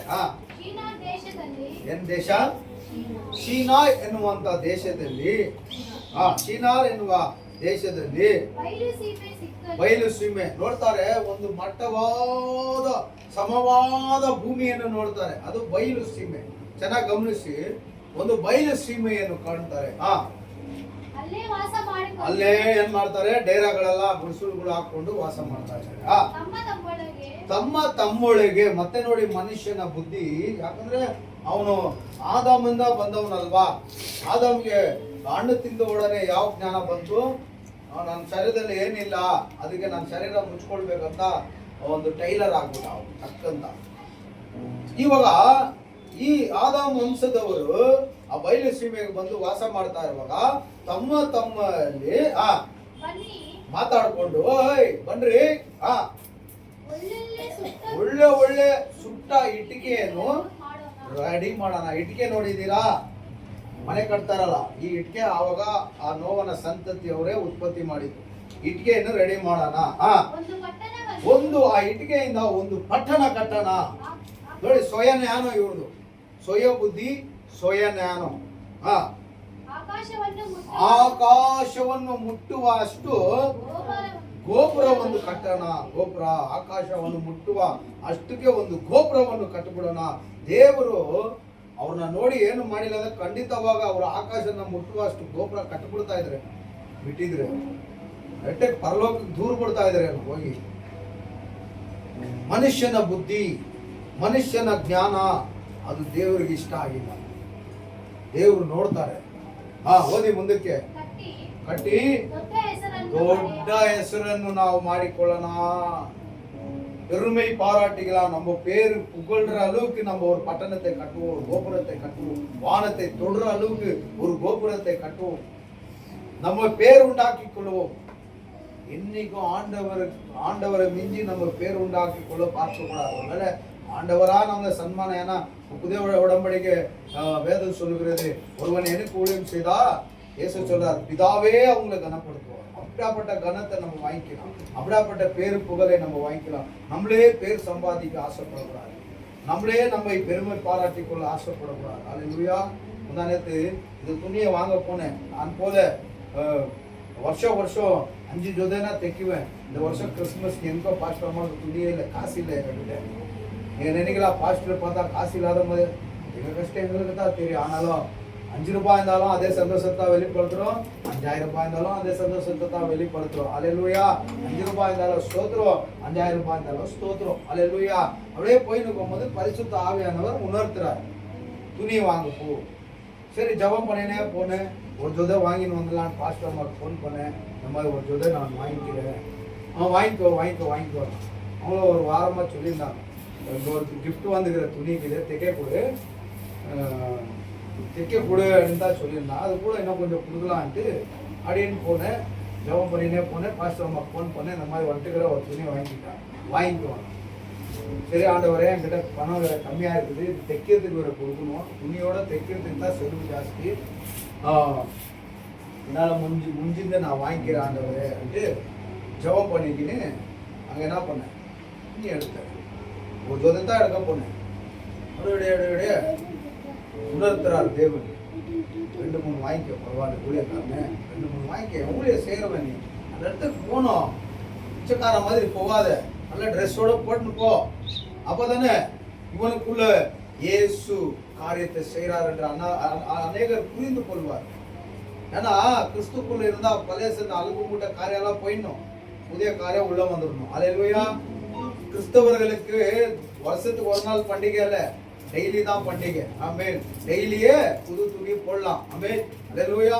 கிறிஸ்தவர்கள் தேசத்துக்கு ஒளியாகவும் உப்பாகவும் இருக்கணும்னு ஆண்டவர் சொல்லிக்கிறார். அழுக்கு மூட்டை வருஷம் பூரா அழுக்கு மூட்டையா இருந்துட்டு 40 நாளும் நான் துட்டு 5 மணிக்கு அச்சு தமாதிமேன்னு சொல்லிட்டு தூங்குறது அல்ல. இது அல்ல பக்தி, இதல்ல பண்டிகை. பார்த்துருக்கிறீங்களா அவங்கள? பாத்திமா கோவம் வந்தாலும் கவலை இல்லை. நாங்கள் அங்கே பண்டிகை கிட்ட எதுவுமே கலீஜா இருப்பாங்க, கலீஜா வருஷம் கலீஜா. ஆனால் பக்தியில நம்ம சுட மாட்டாங்க, அதெல்லாம் கரெக்டாக பண்ணிடுவாங்க அந்த டைம் சரியா. ஆனால் அழுக்க மாட்டேங்க. இந்த வெள்ளிக்கிழமை மாத்திரம் கொஞ்சம் குளிச்சு நமாஸ் போடிடுவாங்க. மற்ற நாளெல்லாம் பார்த்தா அழுக்க மாட்டேங்க. அந்த குழந்தைங்களுக்கெல்லாம் மூக்கில் வளர்ந்து அங்கே ஃபுல்லாக அவங்க தான். ஆனால் அந்த பண்டிகை இன்னைக்கு பாருங்க, சென்ட்டு கிண்டு அடிச்சுக்கின்னு அப்படியே சிக்கி சிக்கான்னு மினுக்கும். இந்த சந்துரு செட்டில் மின்கிற மாதிரி ஒவ்வொருத்தரும் ஜும்பாங்கோ, துணிங்கோ, லேடிஸு பொடிங்கோ, சுடிதாருங்கோ, குழந்தைங்களுக்கு பொடிங்கோ, சுடிதாருங்கோ அப்படியே மினுக்கும். மறுபடியும் ஆன பேருக்கு பாசி காசி எல்லாம் ஆன பேருக்கு பாருங்க அழுக்கு மூட்டியாக மாறிடும். அது இல்லைங்க, ஆண்டவர் சொல்றார், எப்பவுமோ நீங்க வெளுக்கா இருந்து கொண்டு, எப்பவுமோ நீங்க பவர்ஃபுல்லாக காணப்படும், நீங்க ஒளி சொல்லிட்டார்களோ. தேசத்துக்கு ஒளி, உலகத்துக்கு ஒளி, ருசி, உப்பு. அல்லேலூயா. நீங்க உப்பா ஒளியாக இருக்க ஒரு சாப்பாட்டுக்கு அது என்ன மாதிரி அறுசுவை உணவு இருந்தா கூட அதுல உப்பு இல்லைன்னா அந்த சாப்பாடுக்கு மதிப்பே இல்லை. நம்ம உப்பு உள்ளவர்களாக அப்படின்னா இன்னொருத்தருக்கு ருசி தருவர்களாக நம்ம காணப்படணும். பாவத்துல இருட்டனா பாவம், அந்த பாவத்துல இருக்கிறவங்களுக்கு, அந்த இருட்டின் பாவத்துல இருக்கிறவங்களுக்கு நம்ம வெளிச்சமா இருக்கணும்னு சொல்லியிருக்கிறார் ஆண்டவர். அல்லேலூயா. எப்பொழுது நாம் கிறிஸ்துக்குள்ள சந்தோஷமா வாழ வேண்டும் என்று இயேசு சொல்லியிருக்கிறார் புதிய ஏற்பாடின் காலகட்டத்தில். அல்லேலூயா. புரியுதுங்களா? இப்போ ஜெபம் பண்ணி எடுக்கும் போது ஒரு 3 வாங்கிட்டு வந்துட்டார் ஆண்டவர். என்னாரு? 3 வாங்கிக்கப்பா ஆண்டவரே, நாளைக்கு 4 பேர் ಅದು ತನ್ನದು ತಾನೇ ಸಿಂಧಿತ್ತುಕೊಳ್ಳುಟ್ಟು. ನಾಳೆಯ ಚಿಂತೆ ನಿನಗೆ ಬೇಕಾಗಿಲ್ಲ, ನಿನ್ನ ಚಿಂತೆ ಭಾರವೆಲ್ಲ ನನ್ನ ಮೇಲೆ ಹಾಕು. ಇದು ಮುಟ್ಟವನ್ನ நடத்துனுவேன், நாளைக்கு ஒன்று நடத்த மாட்டேனா அப்படின்னு சரி ஆண்டவரே வாங்கி மாட்டேன். பெருமைக்கு சொல்லல, ஒருவன் ஊழியம் செய்தா பிதாவே கனப்படுத்துவார். ஆமென். பிதாவே கனப்படுத்துவார், பெருமைக்கு சொல்லல. அல்லேலூயா. ஆனா இந்த ஜனங்க என்ன பண்ணிட்டாங்க, தம்மைத்தான் பெருமை பாராட்டி கொள்ளும்படி, வேர் உண்டாக்கி கொள்ளும்படிக்கு இவர்கள் ஞானத்தில் என்ன பண்ணிட்டாங்க, வானத்தை தொடர அளவுக்கு ஒரு கோபுரத்தை உண்டாக்குவோம். ஒருவேளை நம்ம வேலைங்க அந்த பக்கம் போயிட்டாக்கா, வழி மாறி போயிட்டாக்கா, அந்த கோபுரத்தை பார்த்து ஒரு இடத்துக்கு வந்து சேர்ந்துருவோம். டிவி டவர் எத்தனை பேர் பார்த்துக்கிறீங்க? டிவி டவர் அது இவ்வளவு கிலோமீட்டர் தாண்டி போய் கூட பாருங்க, அது தெரியும். ஆனா அது டவர் பெருசா இருக்கு. இப்போ டவர் கிட்ட வீடு இருக்கிறவன் எங்கன்னா அந்த பக்கம் காணாத போயிட்டானா அந்த டவரை பார்த்தானா அப்படியே வழி தேடின்னு வந்துடுவான். கரெக்டா? அப்படி ஒரு கோபுரத்தை கட்டி நமக்கு பேர் உண்டாக்கி கொள்வோம் என்று பிளான் போட்டு இதெல்லாம் செய்யும் போது ஆண்டவர் பார்க்குறாரு, நான் படித்த ஜனங்களே என்ன பண்ணிருக்கீங்க? ஆல்ரெடி ஒருத்தர் பேர் உண்டாக்கி கொள்ளணும்னு பார்த்தா லூசிபர் அவன் தள்ளப்பட்டான். இப்போ நீங்க பேர் உண்டாக்கி கொள்ளணும், எனக்கு விரோதமான காரியத்தை எடுப்பீங்களான்னு ஆண்டவர் என்ன நினைச்சார் பாருங்க. ಪಾತ್ರಗ ಮುಚ್ಚಿಲ್ಲ. ಹೀಗೆ ಮಾಡಿದರೆ ಭೂಮಿಯ ಮೇಲೆಲ್ಲ ಏನಂದ್ರು? ಎಲ್ಲಿ ಹೋದ್ರೆ ನೀವು? 4 ಓದಿ ಮುಂದಕ್ಕೆ. ಹಾ. ಕಲ್ಲಿಗೆ ಬದಲಾಗಿ ಕಟ್ಟುವಾಗ ಕಲ್ಲಿಗೆ ಬದಲಾಗಿ ಇಟ್ಟಿಗೆಯನ್ನು ಸುಣ್ಣಕ್ಕೆ ಬದಲಾಗಿ ಕಲರ್ ಅನ್ನು ಉಪಯೋಗಿಸಿದ್ರು. ಇವತ್ತು ಪೇಂಟಿಂಗ್ ಕಲರ್ ಎಲ್ಲ ಇದೆಯಲ್ಲ, ಆ ಕಾಲದಲ್ಲೇ ಏನ್ ಟೆಕ್ನಾಲಜಿ ಇಲ್ದಿರೋವಾಗನೆ ಸುಣ್ಣ ಗಿಣ್ಣ ಎಲ್ಲ ಕಲರ್ ಕಂಡಿಡ್ಬಿಟ್ರು. ಹೂವ ತಗೊಂಡು ಕುಟ್ಟಿ ಕಲರ್ ಹೂವ ಕುಟ್ಟಿ ಪೌಡರ್ ಮಾಡಿ ರಸ ಹಿಂಡಿ ಸುಣ್ಣದಲ್ಲಿ ಮಿಕ್ಸ್ ಮಾಡಿ ಹೊಡೆಯಕ್ಕೆ ಸ್ಟಾರ್ಟ್ ಮಾಡ್ಬಿಟ್ರು. ಇವಾಗ ಏನನ್ನೋ ಟೆಕ್ನಾಲಜಿ ಬಂದು ಆವತ್ತೆ ಇಟ್ಟಿಗೆ ಕಂಡು ಹಿಡಿದ್ರು, ಪೇಂಟ್ ಕಂಡು ಹಿಡಿದ್ರು. ಎಷ್ಟು ಜ್ಞಾನ ಉಳ್ಳವರು ನೋಡಿ, ನಮ್ಮ ದೇವರಿಂದ ಸೃಷ್ಟಿಸಲ್ಪಟ್ಟಂತ ಮನುಷ್ಯರು. ಆಮೇಲೆ ನರಪುತ್ರರು ಕಟ್ಟುತ್ತಿದ್ದ ನರಪುತ್ರರು ಹಂಗಂದ್ರೆ ಆ ಮನುಷ್ಯರು ಕಟ್ಟುತ್ತಿದ್ದ ಆ ಪಟ್ಟಣವನ್ನು, ಆ ಗೋಪುರವನ್ನು ನೋಡುವುದಕ್ಕೆ ದೇವರು ಇಳಿದು ಬಂದ್ರು. ಏನ್ ಮಾಡ್ತಾ ಇದ್ದಾರೆ ಇವರು ಅಂತ ದೇವರು ನೋಡುವುದಕ್ಕೆ ಇಳಿದು ಬಂದ್ರು. ನೋಡಿದ ಮೇಲೆ ಆತನು ಇವರು ಒಂದೇ ಜನಾಂಗ, ಇವರೆಲ್ಲರಿಗೂ ಒಂದೇ ಭಾಷೆ. ಪ್ರಾರಂಭದಲ್ಲೇ ಸ್ಟಾರ್ಟಿಂಗ್ ಇಷ್ಟು ದೊಡ್ಡ ಕೆಲಸ ಮಾಡುವವರಾಗಿರಲು ಮುಂದೆ ಏನು ಆಲೋಚಿಸಿದರು ಇವರಿಗೆ ಅಸಾಧ್ಯವಲ್ಲ. ಇವಾಗ ಸ್ಟಾರ್ಟಿಂಗ್ ಏನ್ ಟೆಕ್ನಾಲಜಿ ಇಲ್ದಿರವನೇ ಇಷ್ಟು ಯೋಚನೆ ಮಾಡೋರು. ಟೆಕ್ನಾಲಜಿಗಳು ಉತ್ಪತ್ತಿ ಆದ್ಮೇಲೆ ಎಷ್ಟು ಯೋಚನೆ ಮಾಡ್ತಾರೆ ಇವರು. ಅದರಿಂದ ಓದಿ, ನಾವು ಇಳಿದು ಯಾರು ನೋಡಿದ್ರ ಇಲ್ಲೇ ತಿಳ್ಕೊಳ್ಳಿ, ತಂದೆ ಮಗ ಪರಿಶುದ್ಧಾತ್ಮ ಅಲ್ಲೇ ಇದ್ದಾರೆ. ಅಲ್ಲೆಲ್ಲೂಯ್ಯ. ತಂದೆ ದೇವರು ಒಬ್ಬನು ವಾಸ ಮಾಡದಿರೋ ಸ್ಥಳದಲ್ಲಿ ವಾಸ ಮಾಡುವಂತ ದೇವರು, ಆತನ ವಾಕ್ಯವಾದ ಕ್ರಿಸ್ತು, ಅದರೊಟ್ಟಿಗೆ ಪರಿಶುದ್ಧಾತ್ಮರು, ಆಮೇಲೆ ಮೂವರು ಇದ್ದಾರೆ. ಆಮೇಲೆ ಆದಿಯಲ್ಲಿ ಆದಿಕಾಂಡ 1ನೇ ಅಧ್ಯಾಯದಲ್ಲಿ ಸೃಷ್ಟಿಯ ಕಾರ್ಯದಲ್ಲಿ ತಂದೆ ಮಗ ಪರಿಶುದ್ಧ ಆತ್ಮರು ಮೂವರು ಸೇರಿದೆ ಸೃಷ್ಟಿಯ ಕಾರ್ಯ ಮುಗಿಸಿದೆ. ಎರಡನೇದು ಮನುಷ್ಯನನ್ನು ಉಂಟು ಮಾಡುವಾಗ ಕೂಡ ಅಲ್ಲಿನೂ ಒಂದು ಪದ ಬಳಸ್ತಾರೆ ದೇವರು, ನಾವು ಮನುಷ್ಯನನ್ನು ನಮ್ಮ ಹಾಗೆ ಉಂಟು ಮಾಡೋಣ. ಅಲ್ಲಿ ತಂದೆ ಮಗ ಪರಿಶುದ್ಧ ಆತ್ಮನ ಬಗ್ಗೆ ನಾವು ತಿಳ್ಕೊಳ್ಬಹುದು. ಇಲ್ಲಿನೂ ತಂದೆ ಮಗ ಪರಿಶುದ್ಧ ಆತ್ಮರು ನಾವು ಇಳಿದು ಅವರಲ್ಲಿ ಒಬ್ಬರ ಮಾತು ಒಬ್ಬರಿಗೆ ತಿಳಿಯದಂತೆ ಅವರ ಭಾಷೆಯನ್ನು ತಾರುಮಾರು ಮಾಡಿ ಬನ್ನಿ ಎಂದರು. ಅಲ್ಲೆಲ್ಲೂಯಾ. ಅವ್ರ ಭಾಷೆ ಒಬ್ರಿಗೊಬ್ರು. ಅದು ಮುಂಚೆ ಒಂದೇ ಭಾಷೆ ಇತ್ತು, ದೇವರ ಭಾಷೆ, ದೇವರು ಮಾತಾಡಿದ ಭಾಷೆ. ಇವಾಗ ದೇವರು ಇಳಿದು ಹೋಗಿ ಅವ್ರನ್ನ ಏನ್ ಮಾಡ್ಬೇಕು, ಚದುರಿಸ್ಬಿಡ್ಬೇಕು. ಇಲ್ಲಿಂದ ಎಲ್ಲ ಡಿಸ್ಟ್ರಿಬ್ಯೂಟರ್ ಮಾಡಬೇಕು. ಆದ್ರೆ ಅವ್ರ ಭಾಷೆ ಒಬ್ರಿಗೊಬ್ರು ಅರ್ಥ ಆಗ್ಬಾರ್ದು. ಹಂಗ ನಾವು ಮಾಡೋಣ ಅಂತ ಇಳಿದು ಬಂದು ದೇವ್ರು ಏನ್ ಮಾಡ್ಬಿಟ್ರು, ಹಾಗೆಯೇ ಮಾಡಿ ಯೆಹೋವನು ಅವರನ್ನು ಅಲ್ಲಿಂದ ಭೂಲೋಕದಲ್ಲೆಲ್ಲ ಚದರಿಸಿದನು.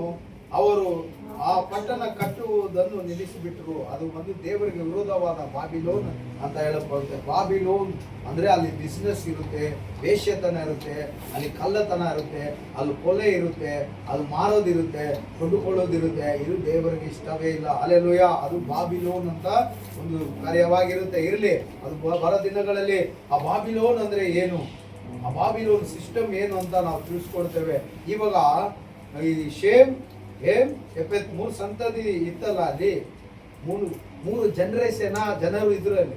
ಇವಾಗ ದೇವ್ರು ಏನ್ ಮಾಡ್ಬಿಟ್ಟು ಈ 3 ಜನರೇಷನ್ನ ಚಿನ್ನಾಪಿನ ಮಾಡ್ಬಿಟ್ಟು, ಹಂಗಂದ್ರೆ ಡಿಸ್ಟ್ರಿಬ್ಯೂಟರ್ ಮಾಡ್ಬಿಟ್ಟು. ಇವಾಗ ಯಾರು ಎಲ್ಲೆಲ್ಲಿ ಹೋದ್ರು ಅವ್ರವ್ರಿಗೆ ಒಂದೊಂದು ಭಾಷೆ ಉಟ್ಕೊಂಡ್ಬಿಡ್ತು. ಕರ್ನಾಟಕಕ್ಕೆ ಬಂದು ಕನ್ನಡ, ತಮಿಳ್ನಾಡಿಗೆ ಹೋದವನಿಗೆ ತಮಿಳು, ಆಂಧ್ರಾಗೆ ಹೋದವನಿಗೆ ತೆಲುಗು, ಫಾರಿನ್ಗೆ ಹೋದವನಿಗೆ ಇಂಗ್ಲೀಷು, ಚೈನಾ ದೇಶಕ್ಕೆ ಹೋದವನಿಗೆ ಚೈನಾ ಭಾಷೆ. ಆ ಥರ ಹಲವಾರು ನೂರಾರು ಭಾಷೆಗಳು ಉಟ್ಕೊಂಡ್ಬಿಡ್ತು. ಅದಕ್ಕೆ ಮುಂಚೆ ಒಂದೇ ಭಾಷೆನೇ ಇದೆ. ಈ ಭಾಷೆ ಬೇರೆ ಆಗಕ್ಕೆ ಕಾರಣ ಯಾರು? ಅಭಿಷಾದ. அல்லேலூயா. இவங்க ஏன் ஜாதி ஊன் ஜாதி சண்டை போடுறாங்க இல்லையா? இந்த ஜாதியை வர வச்சுக்கிறது யார் தெரியுமா? மனுஷன்தான். எப்படி ஆண்டவருக்கு புரியாத வேலையை செஞ்சு ஆண்டவர் அவர்களை செதற பண்ணதுனால இந்த மனுஷர்களுக்கு அவங்க ஜாதி மதம் என்று மாறி விட்டது. அல்லேலூயா. Praise the Lord. அப்போ ಸಮಸ್ತ ಲೋಕದ ಭಾಷೆಯನ್ನು ಯೆಹೋವನು ಅಲ್ಲಿ ತಾರುಮಾರು ಮಾಡಿಬಿಟ್ಟು. ಇಲ್ಲಿ ಚೆನ್ನಾಗಿ ಗಮನಿಸಿ, ಶೇಮ್ ಹೇಮ್ ಎಫೆತ್ ಅಲ್ವಾ? ಇವಾಗ ಶೇಮ್ ಹೇಮ್ ಹೆಪೆತ್. ಹೇಮ್ ಎನ್ನುವನು ಎಫೆತ್ ಎನ್ನುವವನು ಬೇರೆ ಕಡೆ ಹೋಗ್ಬಿಟ್ರು. ಹೇಮ್ ಎಫೆತ್ ಅವರು ಬೇರೆ ಕಡೆ ಹೋಗ್ಬಿಟ್ರು. ಈ ಶೇಮ್ ಅನ್ನುವಂಥ ಸಂತತಿಯಲ್ಲಿ ಯಾರು ಈ ದೇವರಿಗೆ ವಿರೋಧವಾದ ಸಂತತಿ, ಹಂಗಂದ್ರೆ ಅಮೋರಿಯರು, ಯಬುಸಿಯರು, ಪೆರಿಸಾಯರು, ಹಂಗಂದ್ರೆ ದೇವರ ಮಕ್ಕಳಿಗೆ ವಿರೋಧವಾಗಿ ಇದ್ದಕ್ಕೂ ಬರುವಂತ ಸಂತತಿ ಇದರಲ್ಲಿ ಒಪ್ಕೊಂಡ್ಬಿಡ್ತು. ಒಂದು ಕಡೆ ಯಾರದಲ್ಲಿ? ಶೇಮಲ್ಲಿ. ಎಪೆತ್ ಅನ್ನುವಂತ ಸಂತತಿಯಲ್ಲಿ ಬಿಸ್ನೆಸ್ಗಳು ಉಟ್ಕೊಂಡು, ಬಿಸ್ನೆಸ್ ಎಪೆತ್ ಅದಿನ್ನೊಂದು ದಿನ ಕ್ಲಿಯರ್ ಆಗಿ ಹೇಳ್ತೀನಿ ಕೇಳಿ. ಒಂದು ಸಂತತಿಯಲ್ಲಿ ದೇವರಿಗೆ ವಿರೋಧವಾದ ಕಾರ್ಯಗಳು ಮಾಡುವವರು ಉಟ್ಕೊಂಡ್ಬಿಟ್ರು, ಇನ್ನೊಂದು ಸಂತತಿಯಲ್ಲಿ ಬಿಸ್ನೆಸ್ ಮಾಡುವವರಾಗಿ ಉಟ್ಕೊಂಡ್ಬಿಟ್ರು. ಈ ಶೇಮ್ ಸಂತತಿಯಲ್ಲೇನೆ ಅಬ್ರಹಾಮ್ ಅಂತ ಬರ್ತಾರೆ. ಅಲ್ಲೆಲೂಯಾ. ಈ ಶೇಮ್ ಸಂತತಿಯಲ್ಲಿ ಯೇಸು ಕ್ರಿಸ್ತರು ಹುಟ್ಟಿ ಬರ್ತಾರೆ. Hallelujah, praise the lord. ಯಾವ ಮನುಷ್ಯ ಆ ಪಾಪವನ್ನು ತಗೊಂಡು ಬಂದ್ರು, ಅಲ್ಲೆಲೂಯಾ, ಪಾಪವನ್ನು ತಗೊಂಡು ಬಂದ್ರು, ಇಲ್ಲಿಯವರೆಗೂ ಈ ಕಾಲಘಟ್ಟದವರೆಗೂ ಒಂದು ಮನಸ್ಸಾಕ್ಷಿ ಕಾಲ ಅಂತ ಹೇಳಲ್ಪಡುತ್ತೆ. ಇವಾಗ ಶೇಮ್ ಇಂದ ಅಬ್ರಹಾಮ್ ಬರ್ತಾನೆ, ಅಬ್ರಹಾಮಿಂದ ಇಸಾಕ್ ಬರ್ತಾನೆ, ಇಸಾಕಿಂದ ಯಾಕೋಬ್ ಹುಟ್ಕೊಳ್ತಾನೆ. ಅಲ್ಲಿ ನಾವು ನೋಡುವಾಗ ಅದು ಮನಸ್ಸಾಕ್ಷಿ ಕಾಲ ಅಂತ ಹೇಳಲ್ಪಡುತ್ತೆ. ಆ ಕಾಲದಲ್ಲಿ ಕೊಲೆ ಒಂದು ವೇಳೆ ತಪ್ಪು ಮಾಡಿದ್ರೇನು ಅದು ಒಂದು ಮನಸ್ಸಾಕ್ಷಿ, ತಪ್ಪು ಅಂದ್ರೆ ತಪ್ಪು, ಒಳ್ಳೇದಂದ್ರೆ ಒಳ್ಳೇದು, ಒಂದು ಮನಸ್ಸಾಕ್ಷಿ ಕಾಲ. ಯಾವ ಸಟ್ಟವು ಯಾವ ಲಾವು ಅದರಲ್ಲಿ ಇದ್ದಿಲ್ಲ. ಅಲ್ಲೆಲೂಯಾ. ಎಲ್ಲಿ ದೇವರು ಮೋಶೆಯ ಮೂಲಕ ಆ ಅಬ್ರಹಾಮನ ಸಂತತಿಯನ್ನು ಇಸ್ರೇಲ್ ಐಗುಪ್ತ ದೇಶದಿಂದ ಬಿಡುಗಡೆ ಮಾಡ್ಕೊಂಡು ಬರ್ತಾರೆ ನೋಡಿ. ಬಿಡುಗಡೆ ಮಾಡ್ಕೊಂಡು ಬರುವಾಗ ಕೂಡ ದೇವರು ಯಾರನ್ನ ಹೊಡೆದಿಲ್ಲ, ಅಲ್ಲಿವರೆಗೂ ಯಾರನ್ನು ದಂಡಿಸಿಲ್ಲ ದೇವರು. ಆದರೆ ಒಂದು ಕಡೆ ದೇವರೇ ನೀನು ಮಾತಾಡು, ನಾವು ಕೇಳ್ತೀವಿ ಅಂತ ಹೇಳ್ಬಿಟ್ರು ನೋಡಿ. ಆವಾಗ ದೇವರು ಲಾ ಕೂಡ ಸ್ಟಾರ್ಟ್ ಮಾಡಿದ್ರು. ಅಲ್ಲೆಲೂಯಾ. ಅಲ್ಲಿವರೆಗೂ ದೇವರು ಯಾವ ಪ್ರಮಾಣವು ಯಾವ ಮನುಷ್ಯನಿಗೆ ಕೊಟ್ಟಿಲ್ಲ. ಚೆನ್ನಾಗಿ ಗಮನಿಸ್ಕೊಳ್ಳಿ. ಹಳೆ ಒಡಂಬಡಿಕೆ ಅಂದ್ರೆ ಪ್ರಮಾಣ. ಏನು ಪ್ರಮಾಣ? ಪ್ರಮಾಣ ದೇವರೇ ಮನುಷ್ಯನಿಗೆ ಕೊಟ್ಟಿಲ್ಲ. ಅಪ್ಪ ನೀನು ಹೀಗೆ ಇರ್ಬೇಕಿಲ್ಲ ಅಂದ್ರೆ ನಿನ್ನ ಹೊಡಿತೀನಿ, ಅಪ್ಪ ನೀನು ಹೀಗೆ ತಪ್ಪು ಮಾಡಿದ್ರೆ ನಾನು ಹೀಗೆ ದಂಡಿಸ್ತೀನಿ ಅಂತ ಆ ಮೋಶೆಯ ಕಾಲದಲ್ಲಿ ಜನರಾಗಿ ಕೇಳುವ ದಿನದವರೆಗೂ ಮನಸ್ಸಾಕ್ಷಿ ಕಾಲವಾಗಿತ್ತು. ಯಾವಾಗ ಇವರೇ ನೀನು ಹೇಳುತ್ತೇವ್ರೆ ನಾನು ಮಾಡ್ತೀನಿ ಅಂದ್ರು, ಆವಾಗ ಒಂದು ಲಾ ಅನ್ನ ಕೊಟ್ಬಿಟ್ರು ದೇವರು. ಅಲ್ಲೆಲೂಯಾ. ಆ ಲಾನು ಕರೆಕ್ಟ್ ಆಗಿ ಫಾಲೋ ಅಪ್ ಮಾಡಿಲ್ಲ ಅಂದ್ರೆ ಒದೆ ತಿಂದು ಸಾಯ್ತಾ ಇದ್ರು, ಮರಣ ಹೊಂದುತ್ತಾ ಇದ್ರು. ಚೆನ್ನಾಗಿ ಗಮನಿಸ್ಕೊಳ್ಳಿ, ಇದು ನ್ಯಾಯ ಪ್ರಮಾಣ. ತುಂಬಾ ಜನ ಸೆತ್ತೋಗ್ಬಿಡ್ತಾರೆ.